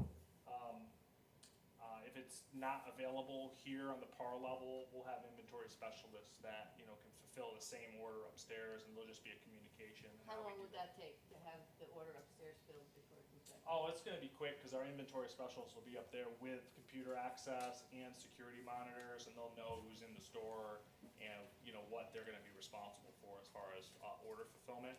So, they're gonna have the same inventory, for the most part, that they have back here. So we can fulfill orders in either area, just depending on how we want to staff it and what the flow is that we decide. Otherwise, a customer that doesn't want to use the pre-order kiosks or the e-commerce function in our POS system, they could just come right up to a staff member talk to the staff member, and then that staff member can help them do the order, asking them, what are they looking for, how much do they want to spend, what are they trying to treat, those kind of conversations, and find a product for them. So there'll be a couple staff members here, and then we'll fulfill pre-orders kind of on this side of the room. So like a number of other very heavily regulated industries in New Jersey, because it's New Jersey and we regulate everything, you'll comply with all of the cannabis statutes, rules, regulations in order to operate your business? Absolutely. Okay. Yeah, and it's, we have like very strict inventory management systems that are connected to the state, that all of our, very similar to a pharmacy where you can, do a product recall, and then the traceability of that specific product can go all the way back to the manufacturer and or the plant that that product came from. And that happens, there are recalls that happen, right? But, all of this inventory is tracked both in our point of sale system and the state database. They actually talk to each other. There's a connection between the two, an API, like in real time, basically. But after you purchase, you'll pay. You'll grab your product and then exit out the building and then to the parking lot. And you don't track who buys what, correct? The point of sale system and the metric system does track that, because there are purchasing limits for customers, so you can only purchase a certain amount. Okay. Off the top of my head, I can't remember what that is. I should be able to recite that, but can't remember what that is right at the moment. But there's a certain number of grams per product line that you're allowed to purchase, and once you reach that limit, then the actual inventory system won't let you execute that. Is that just in your shop, or is that a networked system within the state? That's the entire state. Okay. Yeah. Thank you. I have a question. Your curbside, do they be ordering before they got to the facility? Or would they be ordering, because you said the person would come outside, check their ID, then go back inside, put the product together, then come back outside, which you said would be a quicker process than going inside? Well, if they haven't pre-ordered and they just park and then order, it might take a little bit longer than that. But what I've found is that most of the curbside orders, they're really just pre-orders, that people that don't want to go inside. So they've typically already had their order in the system.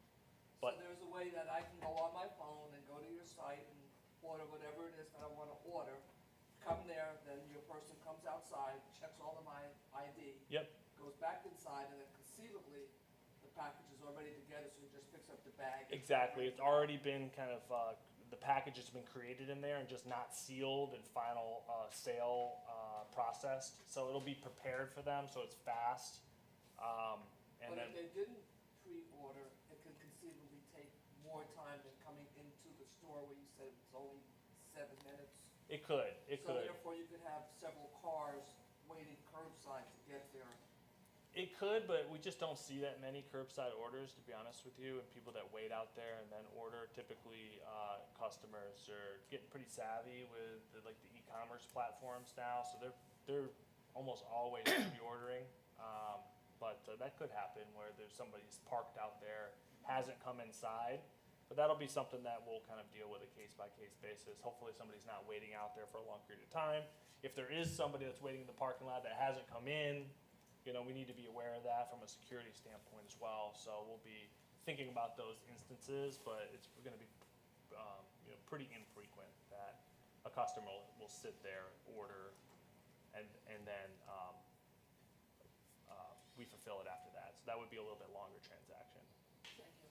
So you've had curbside service in other places that you've worked, Yes. and you haven't had any instances where that poor little employee is running the drugs out and gets intercepted by somebody in the parking lot? I haven't personally. I'm not sure if that has happened. It probably has at some point, but not in any of the businesses that I was a part of. I haven't had that happen. And I think this honestly is a pretty safe area. It's nice to be right off the highway here. It's going to be well lit. There's not a lot of areas to hide here, so I think this is a relatively safe location. So I don't have a lot of concerns about that. We got so many cameras out there too that it's probably not the best place to try to just steal from the parking lot, you know, but, I mean, it could happen, but, you know, we hope not. Is there a limitation on how many customers you're going to allow through the vestibule at one time? Is it 6 or 7, or can you have 20 people inside? You know, I think there'll probably be a fire code related concern there. I'm not sure exactly how many we're gonna be allowed by fire code. But no, we don't wanna overwhelm our staff and just let everybody back there. So if we, for some reason, we're kind of slammed, then, you know, that's gonna be the responsibility of the receptionist to cue customers to go in the back, yeah, so that we don't kind of feel overwhelmed back there. Thank you. Anybody else? I just had a couple. Your vault will be affixed to either the wall or the floor, correct, accordance with the CRC requirements? Yeah, actually, what we're gonna do is, you don't necessarily have to have a physical vault. You can reinforce these walls. Yes. Or cage them, so it's kind of more of an open space in there. So we're gonna look at, you know, costs associated with either caging this entire area, so you walk in and then you have to access it through a cage. So it's kind of an extra layer of protection, or just reinforcing these walls with like steel plating. So both of those are acceptable to the CRC. Okay. What about the ceiling and floor? Do they get reinforced? It's a good question. You're stumping me there. Ocean's 11. Yeah. You know that hatch that Rocco was talking about? Yeah, we're gonna secure that, man, that's for sure. But, you know, it's a good question, Yeah. but we'll certainly, when it's a cage, there is a ceiling There's on a that ceiling on cage that. typically. So I do believe we would have to have the ceiling, taken care of. And depending on what materials are used on the floor, we probably do need to secure that, but I think it'd be pretty difficult to access it from the bottom. I think it's much more likely somebody would try to come in from the top. But yeah, we'll certainly look at that and make sure that we meet all the state requirements. Yeah, because you're not going to get your final license or anything from the state unless it completely complies. Right. And so the way that the state process works is, we're essentially like pre-approved, but they're not gonna give you a license until they physically inspect the building. So we're all vetted on the front end, and then they say, build the building, and then we'll come back and we'll inspect it. So that's kind of the stage we're getting close to right now with our state licensing, is we're gonna get into the investigative phase, and then, will be passed on to the compliance department, and then the compliance department will say, go ahead and build it, this is what you gotta do, here are the things that we need to communicate about in the meantime, here are the checklists that you need to follow when we're there, these are the things that we're gonna be talking about, so that kind of thing. And then they'll do a physical inspection. After that physical inspection, we cure any deficiencies that they may find in the audit. And then, once they're satisfied with that, they'll approve us, and then we get into queue to be issued what they call our metric ID number, so that's like our state database inventory tracking number. We're gonna need that before we can even order product from other manufacturers and cultivators, so it's quite the process, but we're in queue. Could you just quickly go through the delivery of the product and then what happens, how long the product's kept on site, and then what happens to the unused product? Just so they understand. We know it can't be just thrown in the garbage. There's very Right. specific regulations for that as well. Yeah, so I'll just reference this A4 exhibit here, the site plan. So this loading zone here, so all of our product deliveries will really be prior to business hours at 8 a.m. to 10 a.m. window, and it won't be a problem for us to schedule that with the secure transporters. You typically, are telling them well in advance and scheduling those trips of when you need product to arrive and coordinating that with the manufacturers and the cultivators that you're purchasing from. So they'll pull up here. There's usually two security personnel with that delivery truck. They'll bring product in the front door. We'll receive it. There'll be a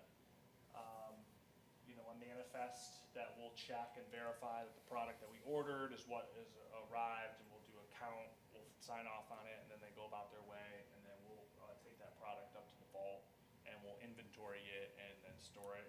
I think your question about unused or expired product, in this state, we are permitted to destroy that, so we'll have the ability on site to do that if we have to. Typically, you have to mix it with some type of, grease or like a kitty litter or like some Okay. type of organic, like soil, and you mix it, a 50-50 blend, and then you can dispose of it in the normal trash. But that's not typically what we're gonna do.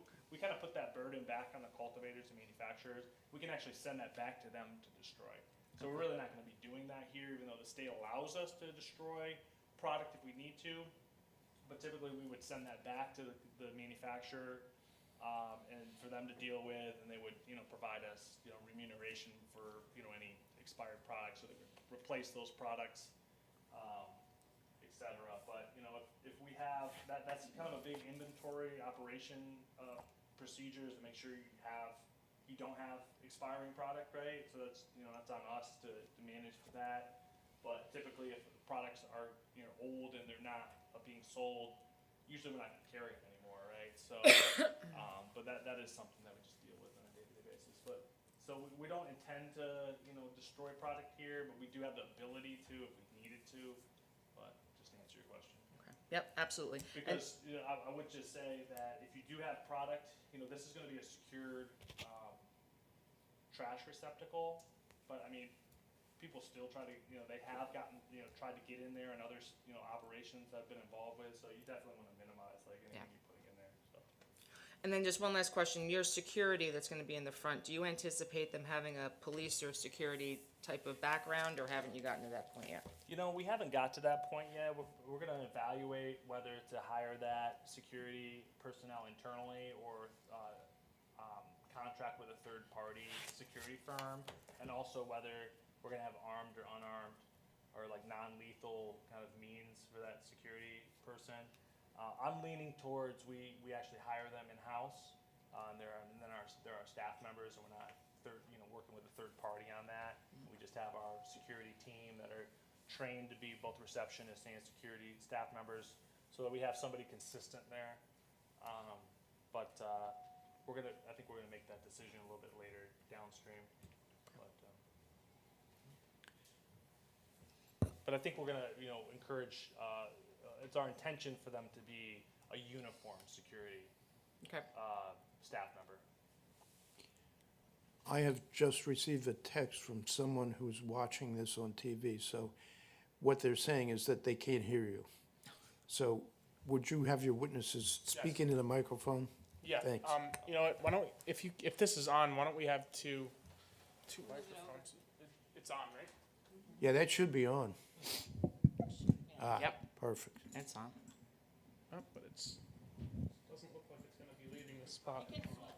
Oh, there we go. Thank you. Use the stand. Just turn it towards him. Okay. There you go. And then tilt it down.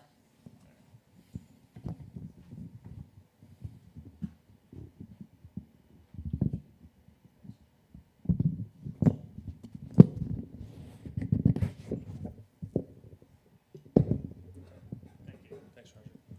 There we go.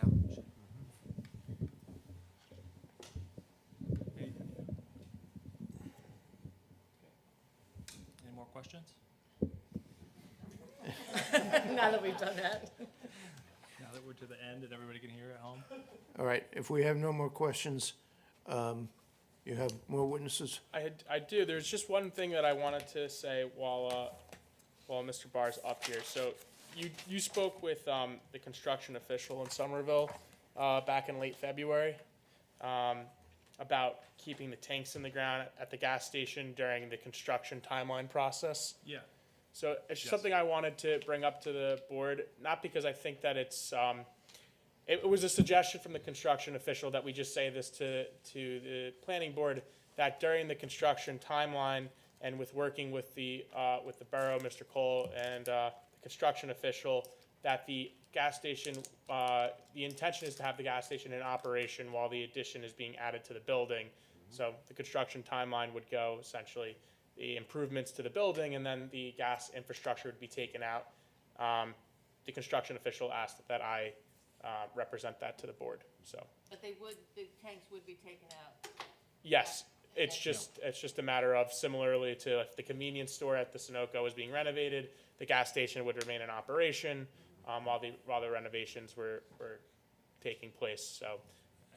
And we think we can do that safely.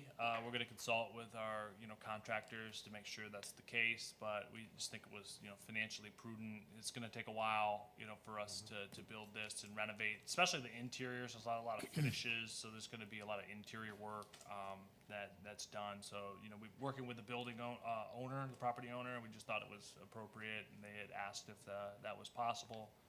We think it's possible, so we just, would like, to work through that with the building officials, and if we can do it safely. we'd Yeah, like I their don't, support. I don't see a problem with that. As long as you can do it, Yeah. I don't have a problem with it. Yeah. So essentially, the canopy and the tanks would come out last, and then we'd do the parking lot, right? So we'd try to get everything else done, and that would kind of be the last part of the construction schedule is doing the, Landscaping and. yeah, exactly. Okay, I'm sorry, just one more that you sparked my question. Are you purchasing the property, or you're gonna be a tenant of the property for the foreseeable future? Initially, we're gonna be a tenant, but we do have an agreement in our lease that we can purchase it. So eventually, we'd like to own it, but we're gonna get started with a lease. Great, thank you. okay, thanks. Thank you. And I don't know if you know this, Mr. Chairman, but do you know if the public can hear from home now that the mic's been moved? Okay, Assume they can. I don't know if they can, but, I don't know either. I Okay. haven't received any more texts. all right, well, let us know if you have another text coming in. You have anything else you want to add? Great. Okay, thank you. So I'm going to call our final witness, which is our traffic expert, Ms. Okay. Stolen.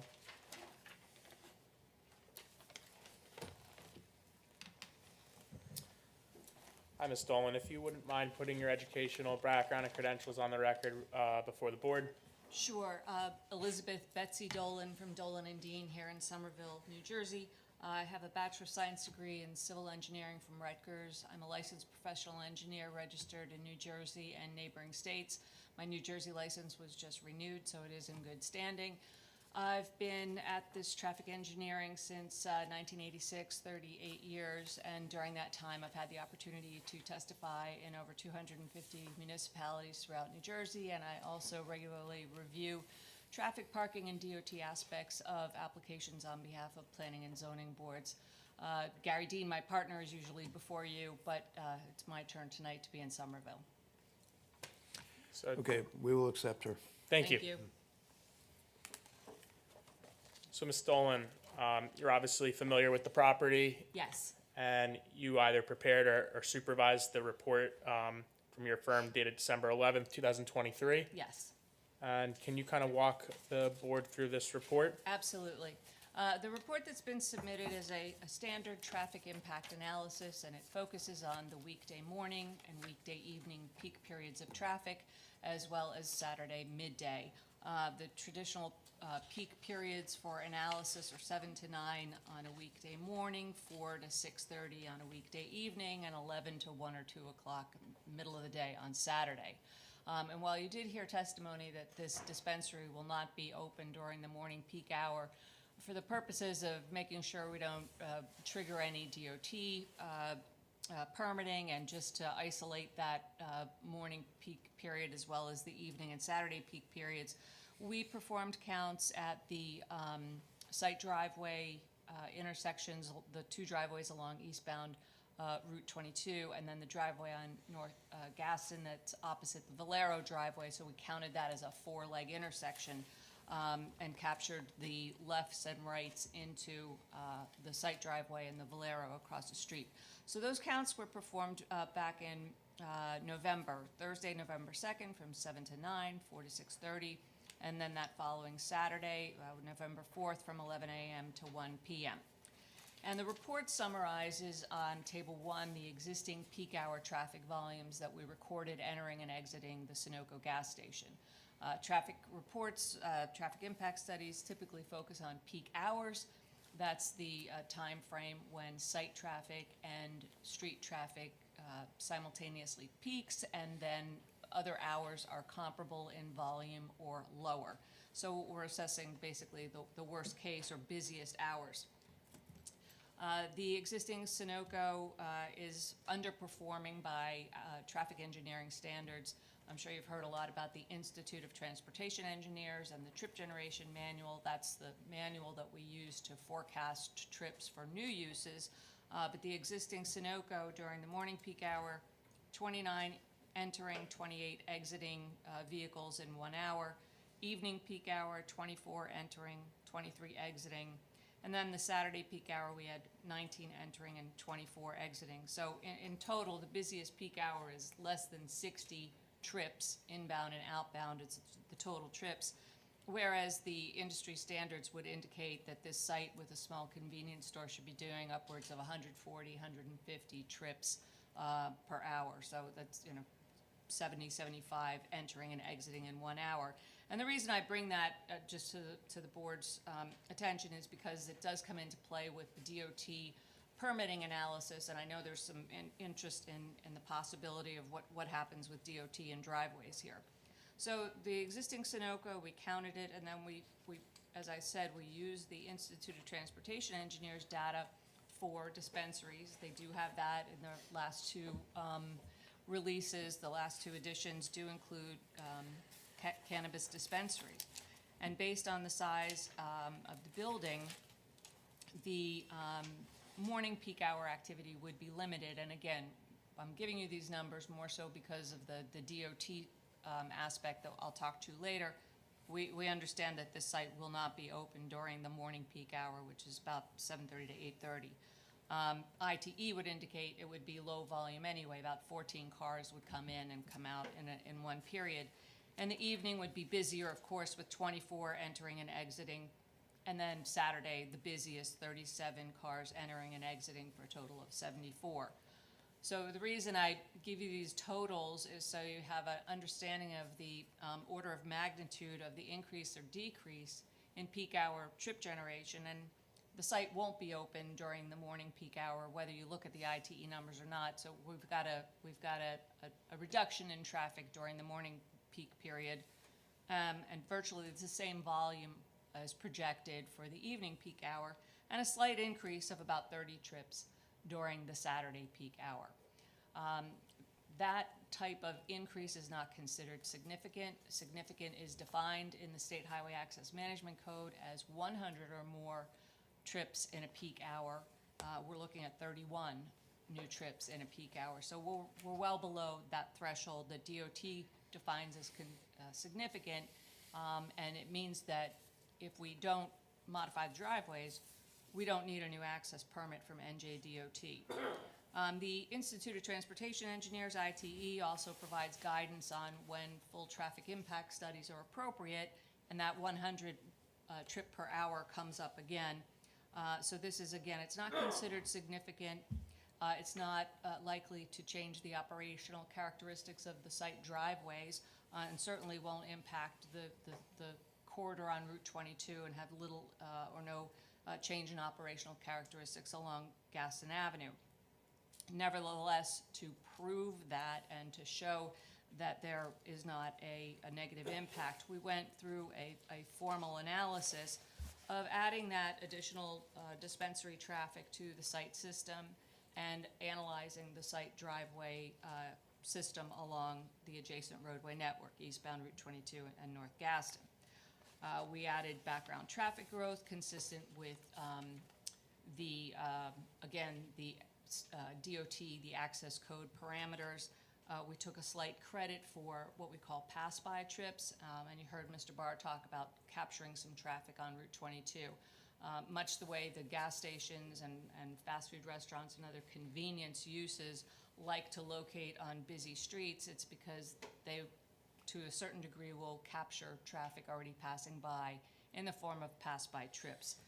So we're looking at, while there might be a total of 37 vehicles during the busiest peak hour visiting this site, approximately 12 of them might come from the flow already passing by. So that further diminishes the new impact during the busiest peak hour to only 25 vehicles or 50 trips. And that's without taking credit for the gas station trips. So what does this mean to driveway operations? Well, when we look at the movements entering and exiting the gas station, and we've talked a little bit about the driveway configuration, we've got an inbound driveway and an outbound driveway, and then a full movement driveway on Gaston, separate inbound and outbound driveways on Route 22. And if you were to look at Figure 2 of our report, it shows that the majority of traffic coming to the gas station turns right into the site at the western driveway on Route 22.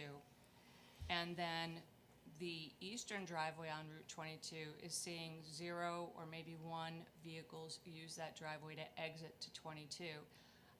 The folks that want to return to eastbound 22 are turning essentially left out onto Gaston and then coming up to the stop bar and then making that right turn onto eastbound Route 22.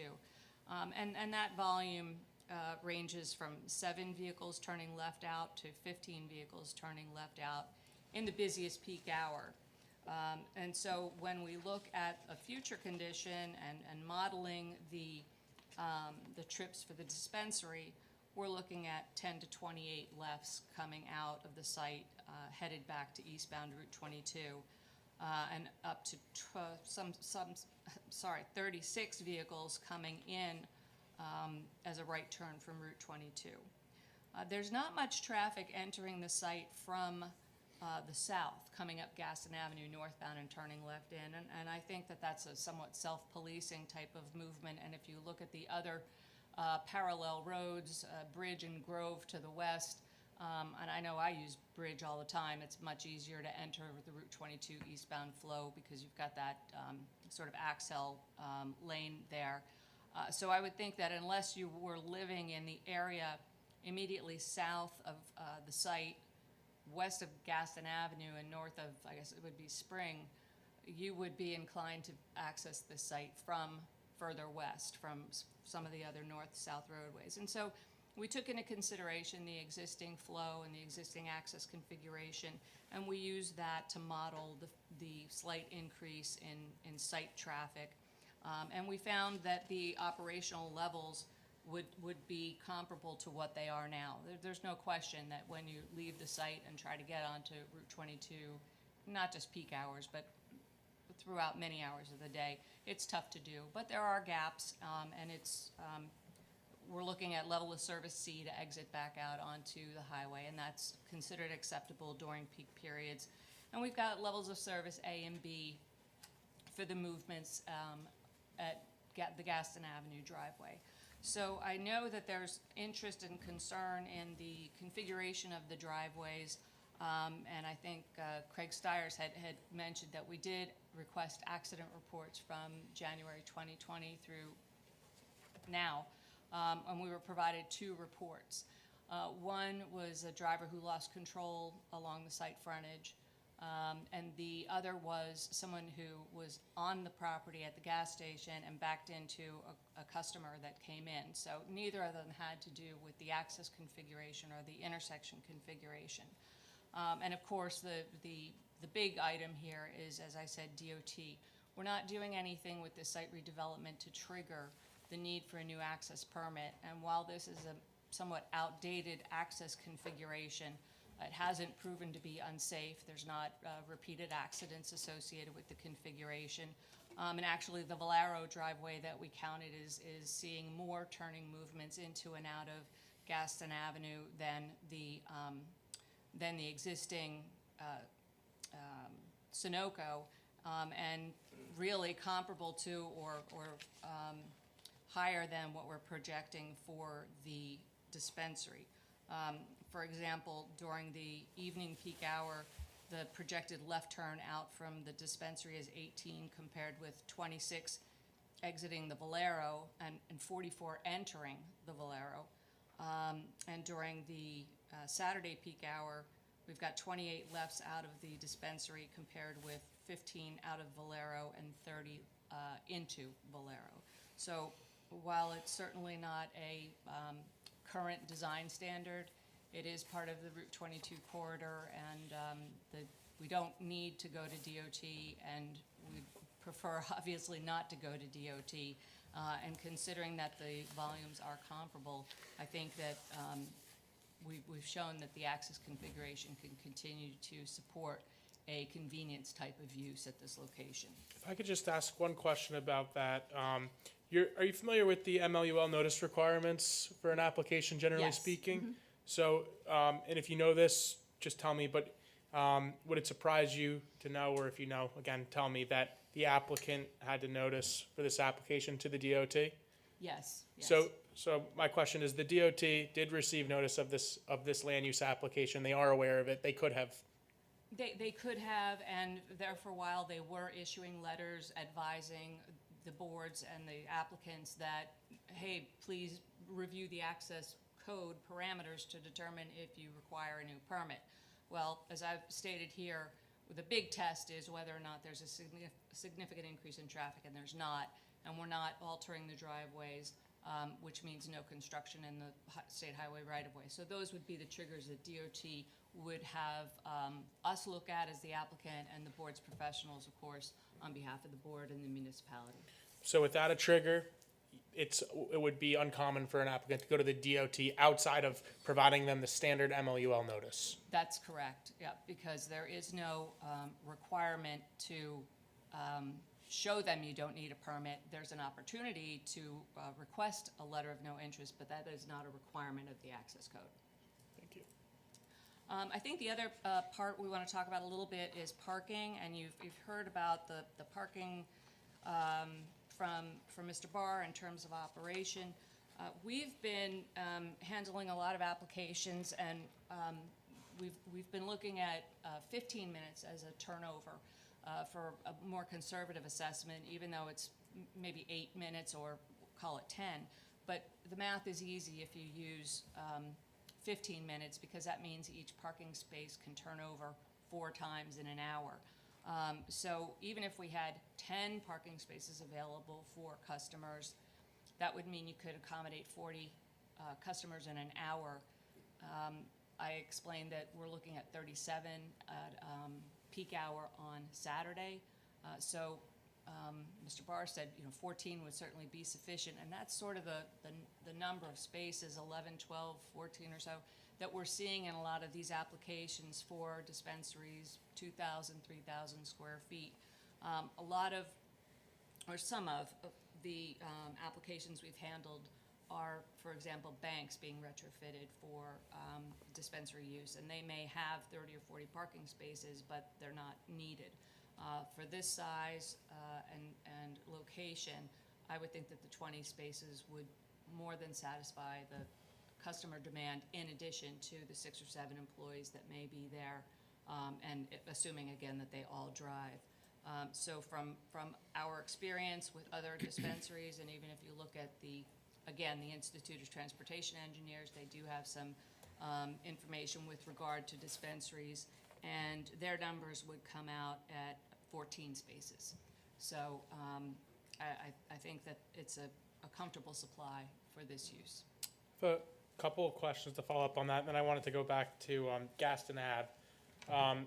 So I think you're touching upon this, but obviously cannabis dispensaries are new in New Jersey. So do you feel comfortable, based upon the number of applications you've worked on and the sample size that's found in the 11th edition of the ITE manual? We're referring to land use number 882. You feel comfortable that the sample size is large enough to support your testimony that there's enough parking on the property? I think that it is, if I recall, it may be 11 or 12 samples. I'm not recalling that number specifically, but the important part to note is that some of those ITE data points were sites in New Jersey, and the New Jersey sites had much higher parking demand. I know Woodbridge was crazy with the parking demand until until the recreational was permitted, and with more sites becoming available to the New Jersey residents, it's the parking and the intensity or the trip generation is reducing. So I think there's a conservative element to those ITE dispensary parking ratios. So it's fair to say, as this use becomes more standardized throughout the state, that any parking concerns are being minimized over time, just because of the volume of locations available to consumers? That's right, it's not the only game in town, and I remember when Sonic came to New Jersey, there was a site on Route 17 in Bergen County, and police had to get involved, and people were queuing out onto the highway. It was the only one, at least in North Jersey. There could have been one in South Jersey. And so I think there was something in Mr. Cole's letter about if there's a surge of activity, particularly grand opening type of thing, we would want to work with the police department so that we would minimize or not have those types of things. But I don't see that happening because there are other dispensaries in the area. A few in this area, and I know by me, I live in Fanwood, there's 3 on 22 in Scotch Plains, and then another one in Plainfield right next to Fanwood. So it's not the only game in town, it's not the only proposed dispensary in this area, so I don't think we're gonna have that type of activity. And that's following Mr. Barr's testimony as well. He's not looking at an overcrowded parking lot. And for the board's benefit, there obviously is a similar cannabis dispensary already in existence in Raritan Borough, not too far away. That's right, on 202. So of course, this won't be the only shop in town. That's right. Or I guess literally I don't know if there's another dispensary in Somerville. I don't believe there is. Just turning to Mr. Fisher's letter, and I'm going back to the use of North Gaston Avenue. Right. We spoke about this this afternoon, but are you aware that the board had the opportunity to consider potential traffic concerns back in 2014 as it relates to North Gaston Avenue? And this site, yes, I learned about that today. Okay, and there were concerns raised in that report, and I guess my question to you, since 2014, you've already touched upon this, but based upon the accident history, do you think that demonstrates that the access from North Gaston Avenue to the site is adequately safe? I believe that the accident history does prove the point, but I would also go back to, again, figure 2. I think that this is a bit self-policing because if you look at the numbers that we counted, and I've isolated the peak hour volumes in this report, but we counted other, 2-hour, 2.5-hour windows. There's hardly anyone that turns left into this site from North Gaston, and I think that speaks to the proximity and the fact that we've got sort of a grid system to the southwest of this site that allows other opportunities to travel up to the Route 22 corridor and then access the site, which is why the predominant ingress movement is along eastbound Route 22 and into the site. So I would consider this to be self-policing, and in this case, this site is accessible by other north-south roadways in the community aside from Gaston Avenue. So that being said, plus the fact that it seems to be a much easier maneuver to exit left and then come up to the stop bar and then enter onto Route 22, which is why you don't see many people using the easterly driveway on Route 22. You sort of have to cross that widened decel lane to enter the lane. It's a much easier maneuver to come across Gaston Avenue.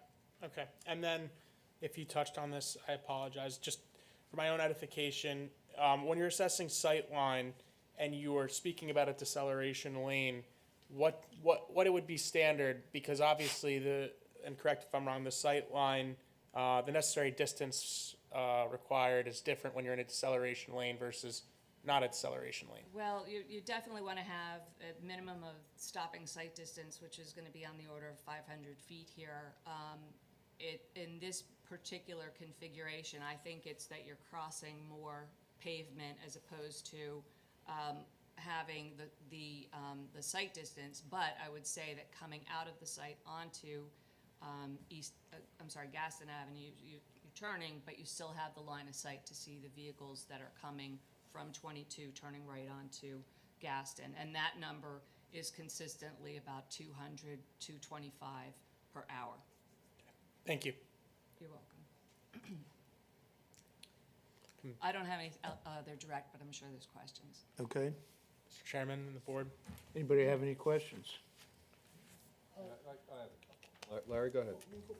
Okay, so can you talk a little bit, do you have accident data regarding that left-hand turn movement across Gaston Avenue onto the 22 acceleration lane? So we asked DOT, no, we asked Somerville and Bridgewater Police Departments. We submitted OPR requests for both so that we would capture any accidents at our site driveways in the intersection. The only reports that Somerville provided were the two that I mentioned. One person lost control of their vehicle, another person was a customer at the gas station and backed out of the pump area into another. So it didn't involve that turn? It didn't involve that turn. And when we submitted the the OPR request to Bridgewater, we got an email back saying that it was not their jurisdiction, it was Somerville. So we had specifically requested, we always request at least 3 years, so we requested January 2020 to present day.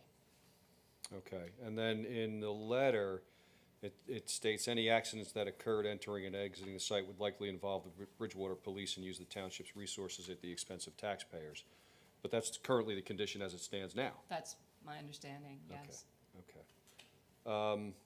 And if Somerville were to restrict movement, if this body were to restrict movement onto Gaston Avenue, that would increase traffic in Somerville. Because really the only way to then get back out to Route 22 would be to go all the way down to Union or Williams.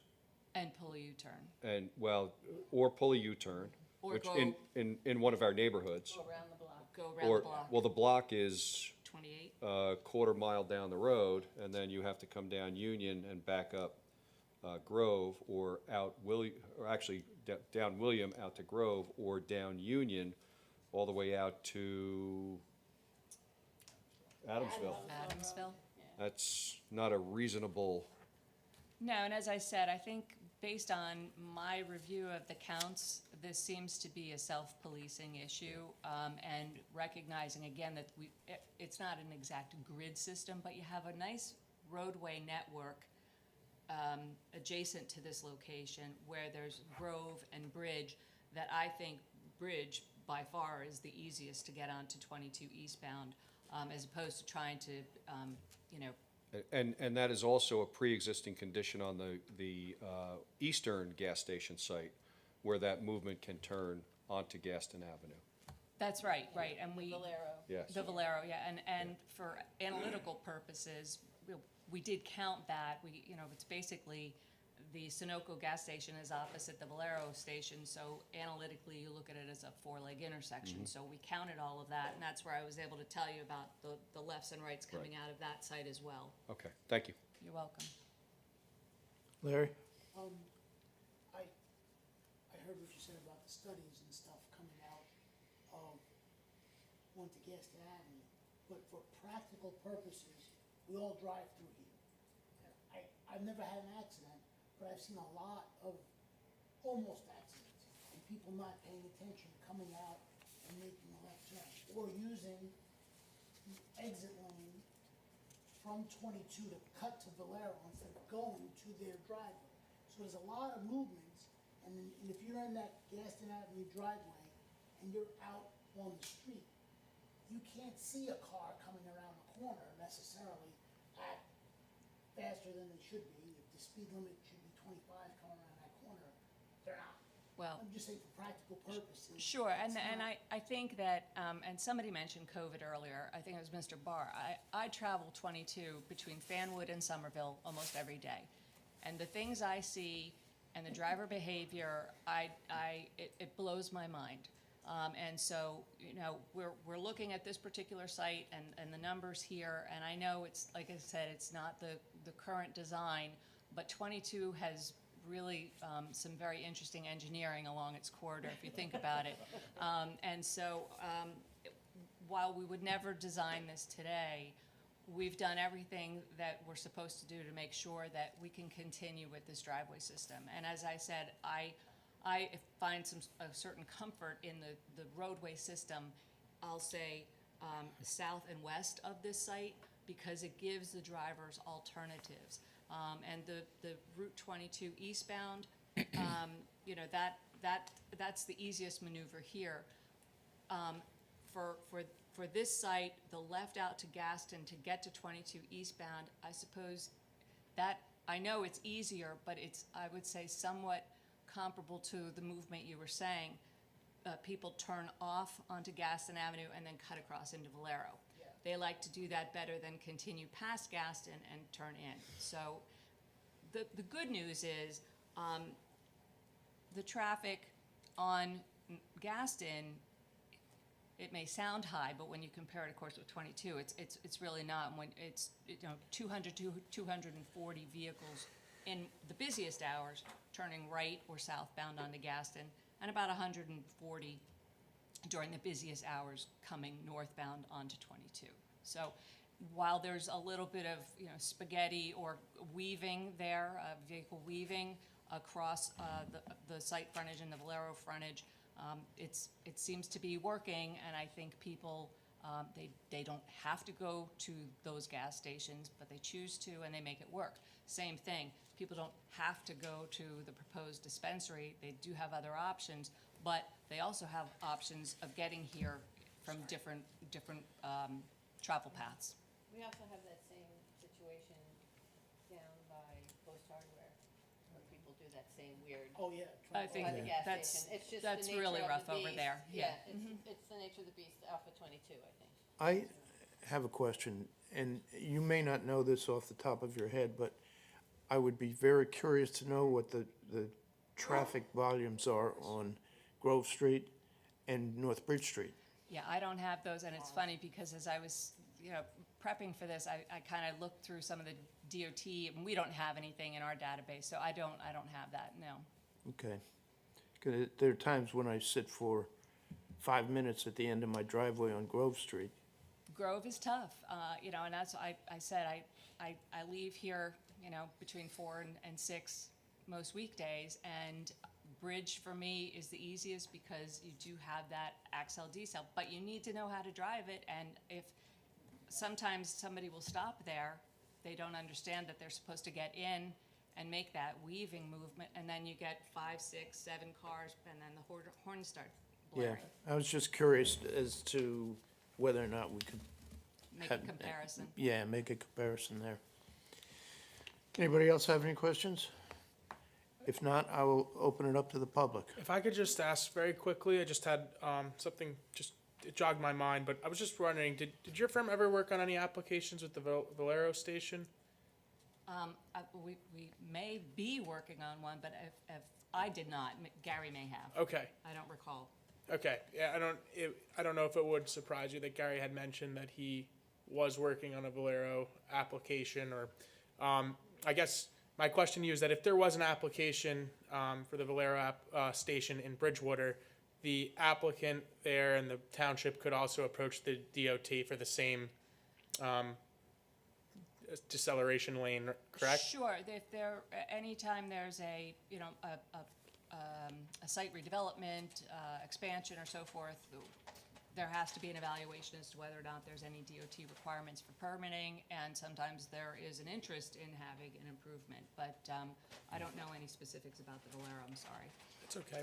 And then I'm just gonna ask the question so it's on the record, and maybe if Mr. Fisher could answer this question, but back in 2014, obviously you weren't aware of the application until today, but are you aware of whether Bridgewater or anybody came out to object at that application with respect, or at least raise questions with respect to traffic other than potentially Mr. Cole? I don't. I know that Mr. Cole had commented about the turning movements on the Gaston Avenue frontage, but I don't know anything more about that. So there's nothing between 2014, for example, and 2024 with this application that has changed the conditions where it makes sense to object or raise questions about it now versus back in 2014. Well, the only thing that's different is that the site's been functioning and apparently functioning safely since 2014 when it was raised as a potential concern. I guess it would be fair to say the biggest difference is the use, right? You're going from Sunoco to a cannabis dispensary. Right, and while they are two different uses, they have comparable trip generation characteristics, and you've heard from the applicant that they're looking at this as a convenient highway location, as convenient access for their customers, and it's our obligation to make sure that the trip generation numbers don't trigger an access permit. So that's part of the work we do on a routine basis when there's a change in use. And I don't know off the top of my head, perhaps Mr. Cole knows or Ms. Kaczynski, but I believe the regional notice was in place back in 2014, but I don't want to make that representation. I don't have the ordinance in front of me. So I'm not sure if Bridgewater was notified, but if the regional notice requirements were in place back then, and perhaps Mr. Fisher can speak to it. Yeah, it was in place, in my opinion. And they wouldn't have had to because a 200-foot Yeah, it's, enters into Bridgewater also. Oh, that's also true. But the regional notice requirements, in case the board isn't aware, requires the applicant to submit much more than just, your standard legal notice. So I'm just highlighting that if that ordinance was in effect, of course, Township of Bridgewater would have had all these materials for a very similar operation, at least from a traffic standpoint, as Ms. Stollins testified to this evening, back in 2014. yeah, I would like to add that this was thoroughly vetted in 2014, and the board came to the same conclusions that Betsy has come to, Ms. Dolan, on its outdated design, but the triggers were not there from a DOT standpoint, and the alternatives do nothing but, as the mayor has said, route the traffic through Somerville so if you do a thorough review of this, it's far from ideal, but the alternatives, in my opinion, one, are not triggered by DOT, I agree with Ms. Dawn, and secondly, the alternatives are potentially worse than the existing condition, far worse in terms of impacting and U-turns and so forth.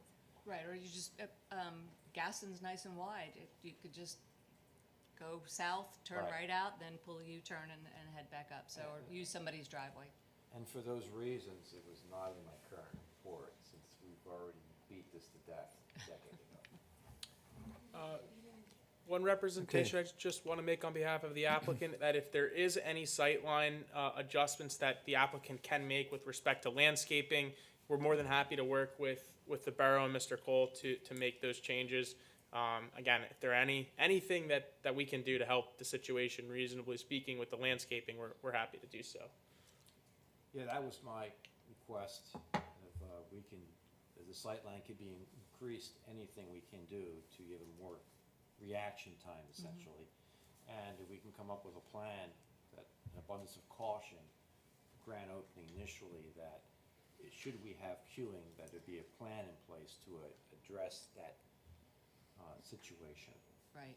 Both of which we're I happy to agree. comply with. Thank you. Okay, so open it up to the public for questions and/or comments. Please identify yourself for the record and Yeah, you probably need this one. speak into the mic and address your questions or comments to me.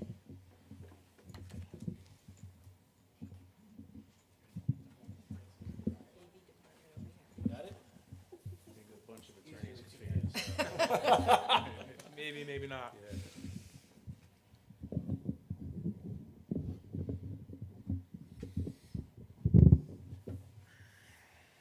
right, Alexander Fisher from the law firm Sabo, Shaw, Corsini, Warner, Gillespie, Ogrodnik, and Fisher, representing the Township of Bridgewater. First, I would like to thank the applicant for clarifying some items regarding loitering and I believe Mr. Fisher, would you step closer to Oh, the sorry. microphone? and consumption in cars. Thank you. I would just ask that those two items, the loitering sweeps and no consumption in cars, be made a condition of approval, of any approval that this board gives for this application. There was one question that we raised in our letter that was about EV parking being for customers only. It was not addressed by the applicant. I don't know if that's possible for them to address that.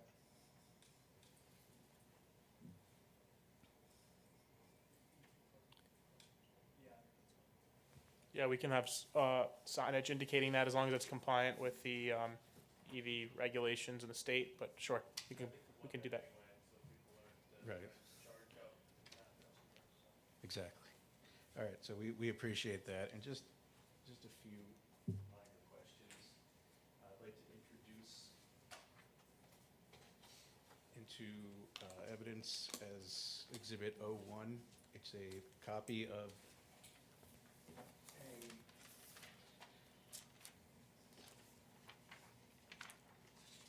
actually doesn't have the date. Let's see. December 17th, 2014 resolution regarding the site and application 2014-011Z before the Zoning Board of Adjustment of Somerville, along with Mr. Cole's memorandum for that application of October 31st, 2014. I have many copies.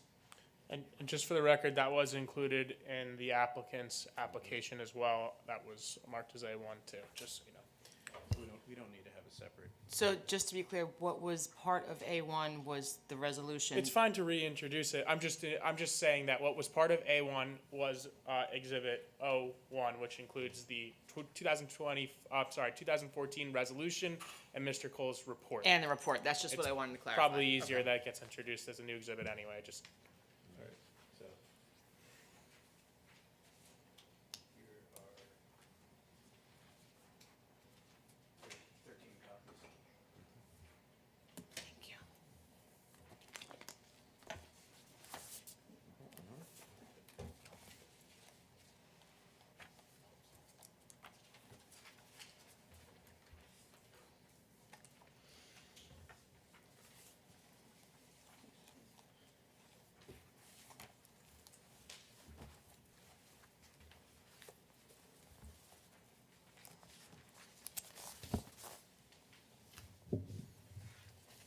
So first I would note with regard to the resolution does not mention any items regarding consideration of traffic, left turns in or out from North Gaston Avenue. So it's unclear whether or not the zoning board truly considered it in its findings of fact and conclusions of law.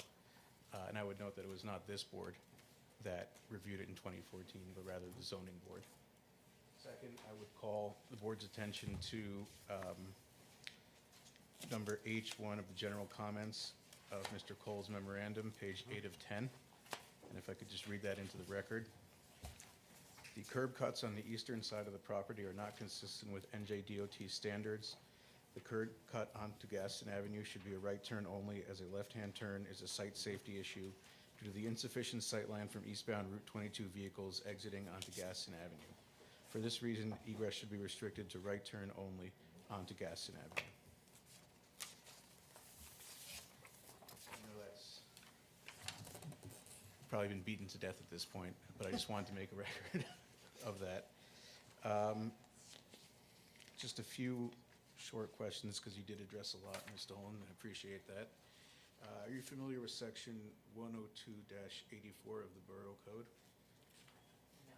All right, I don't know if you want me to read into the record. Ms. Kaczynski, you want to read it? I have copies of it.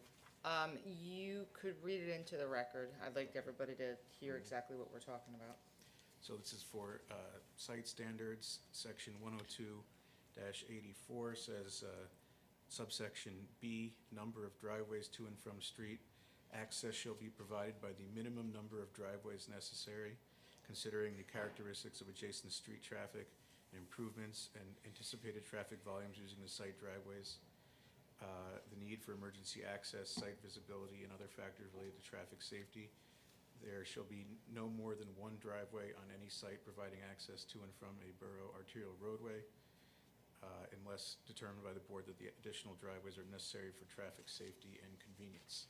And then subsection C1 of that says no driveway shall be located within 50 feet of the point of beginning of any ramp, rotary ramp interchange, point of tangency, or proposed curb radius for any street intersection.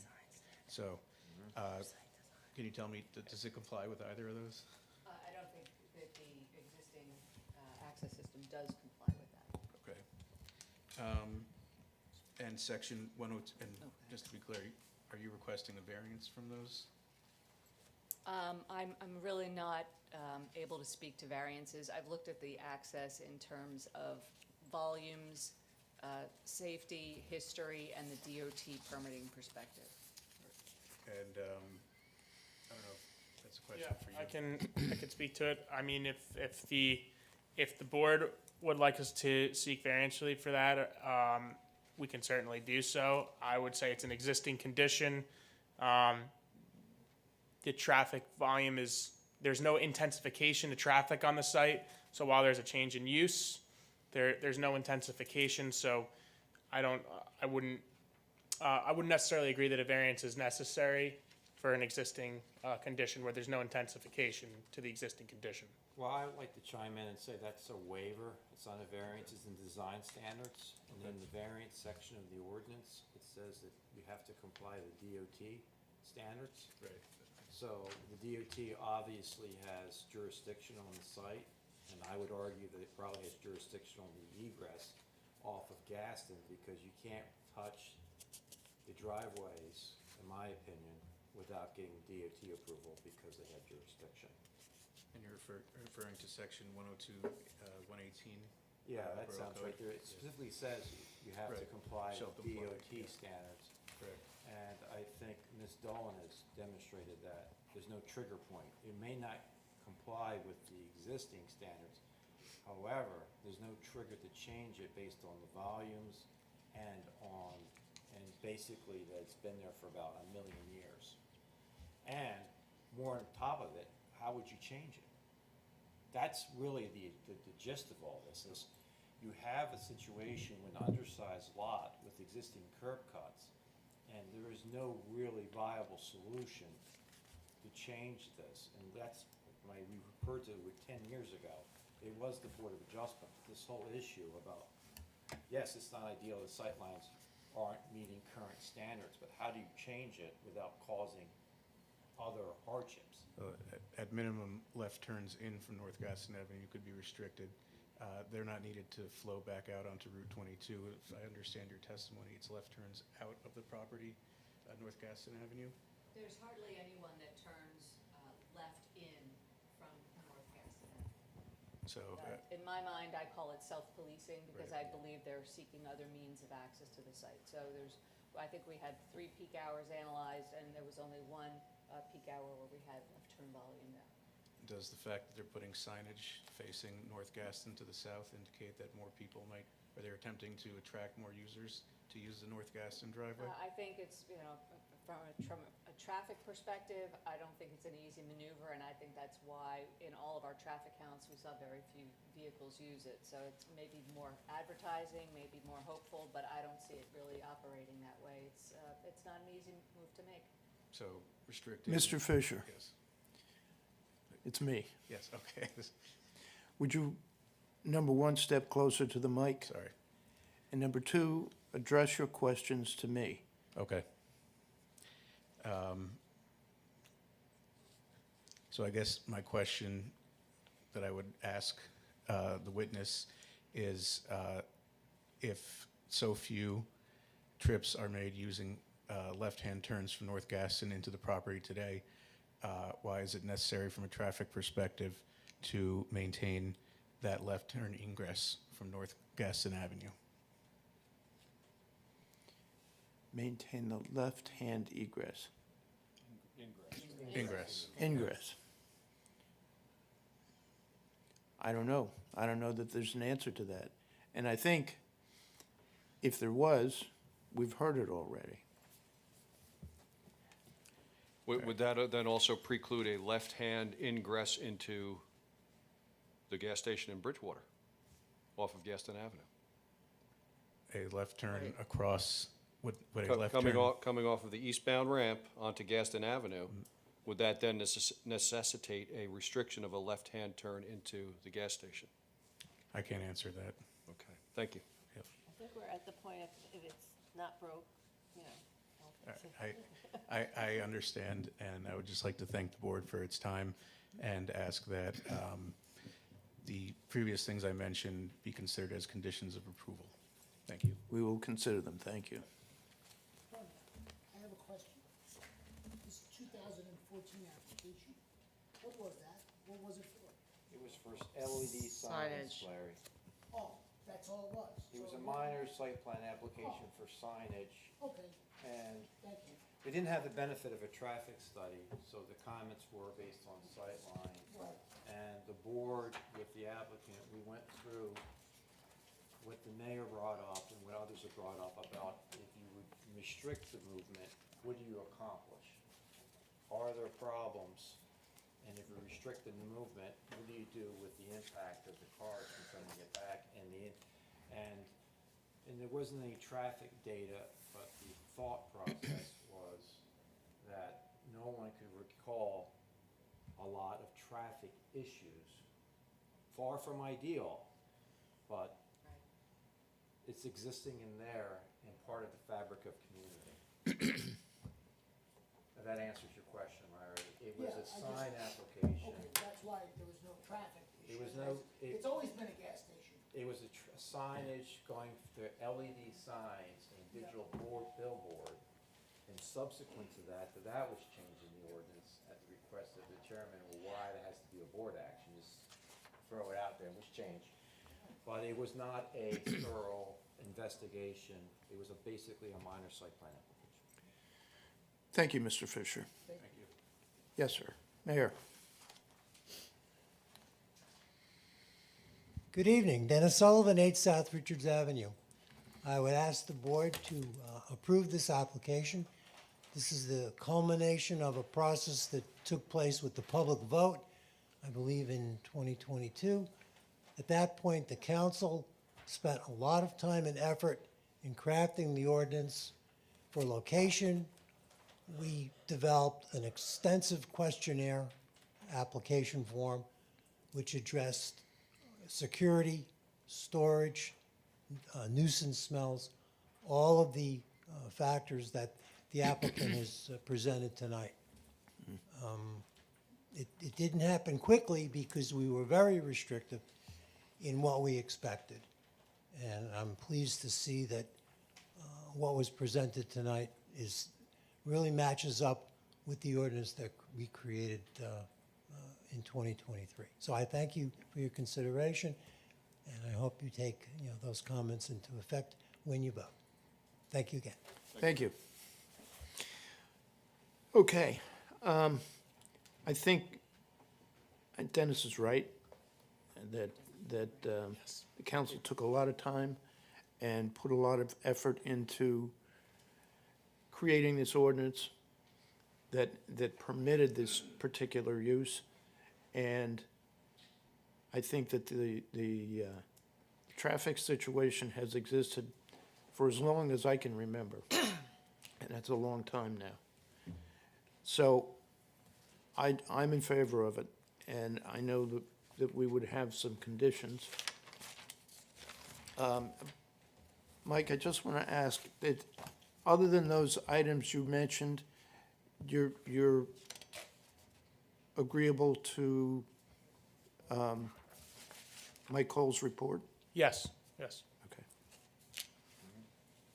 So we don't really have a lot of conditions. Well, I had you know, Okay, some. can I just clarify, are we voting on preliminary or preliminary and final? preliminary. Okay. Okay, so it would be preliminary site plan approval, this is what the motion would be for, along with the pre-existing non-conforming conditions and the variances and waivers outlined in Mike's report, with the exception of wall sign number, that is listed in his report as a pre-existing condition, but that's actually a compliant condition, so we would not be adding that one. The conditions that I had for the board to consider is first the one that was raised in Mr. Fisher's letter, ensuring no loitering and regular loitering sweeps by the security guard. There was testimony from the applicant that they would be doing that anyway, so I don't know if that's a major concern, but that was one. Compliance with Mr. Cole's report, with the exceptions of item 4, Roman numeral 4A3, which is the DOT curb ramp, the ADA ramps, The applicant indicate that they'll take a look to see if they can reduce that slope, so that's something I'll work with the board on. And that they will move anything within the DOT right-of-way or off-site, work to move anything within those areas that are currently not located on the property. They'll do anything they can to move those. One of the question marks was the applicant was leaving it up to the board as to whether or not the granite block curbing that was recommended by Mike should be required. So that's a question. The street tree contribution, if they cannot put in all 4 shade trees, they will make a contribution for that last final shade tree, but they'll work to try to put them in. Street tree or shade tree? So street tree, they will contribute. Money. Shade, correct. Shade tree, they're only missing 1. So they'll try to put that 4th one in there, because that's what I think the consensus was, they could probably find someplace to put it. But if they can't, they'll make that contribution as well, even though it's not necessarily required by the ordinance. The lateral will be televised to see if it's in good shape. If it's not, and the problem is on-site, the applicant will repair or replace it. If it's off-site, that's New Jersey American Water's issue. The applicant will move one of the proposed wall signs from the eastern facade to the southern facade and amend the architectural plans to reflect that. Post-construction sound test of the HVAC equipment. Obviously, compliance with CRC state licensing requirements. All of our other standard conditions regarding any and all other approvals, escrow monies, etc. The applicant indicated they would not have any display of open product. They would install signage on site with regard to no loitering and no consumption within vehicles, which I think is illegal anyway, but that will be helpful. The applicant agrees, as many applicants have done, to allow the borough police access to the cameras and the storage of the footage. They'll be fire code occupancy compliant. Work with the board to make any reasonable adjustments to landscaping in order to increase the sight lines. Establish a plan in the event that there is any queuing along Route 2 up Route 22, so that that's in place and can be very easily implemented. And signage that the EV vehicles are for customers only. And just to clarify, and you might have said this and I might have misheard, but I just want to make sure the board's aware this is for preliminary and final site plan approval. We only do preliminary, we're not doing them both anymore. Oh, okay. Yep, we've had some issues in the past with there needing to be changes and questions that weren't addressed, so this has been a practice of the board. Okay. Yeah, that was a policy change we made well over a year ago. Okay. Was not aware of that. Thank you. So what is the board's feeling about the curbing? I like it as a block. Are they allowed to touch Route 22? Will the DOT tell them you can't? That's construction on Route 22. They can't, It would be within the site we're talking. Within the site we're talking. Within the site in the parking lot. I think the Belgian block looks nicer, yeah. anybody else have a preference? How about the tie-in to the curbing on 22? Who cares? Can't be that, When you're on the site, it'll look nice with the nice shade trees and the Belgian block curbing. We're setting a high standard here. All right, block. Okay. All right. We'll move it based on those conditions that Kara stated.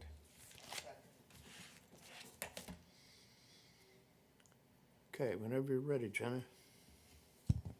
Chairman Novato? Yes. Ms. Rosinski? Yes. Mayor Gallagher? Yes. Councilman Vroom? Yes. Ms. Adair? Mr. Kraska? Yes. Mr. Cleveland? Yes. And Mr. Addicks? Yes. Thank you. Thank you. Thank you. Okay, Right here. Anything on the agenda? Don't go anywhere. well, I gotta open it up to the public. Where's that? Hearing no public comment, we'll close the public session. I know you do.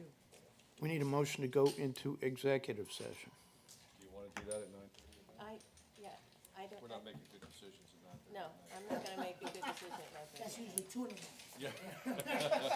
Do I sense a rebellion? Can we do possibly another It's a mutiny. 6 o'clock meeting before the next meeting kind of thing instead? All right, we can try that. Okay, so I move we adjourn. I'll second. all those in favor? Aye. All those opposed? Thank you. Thank you, Mayor. Too old to last this long. Come on.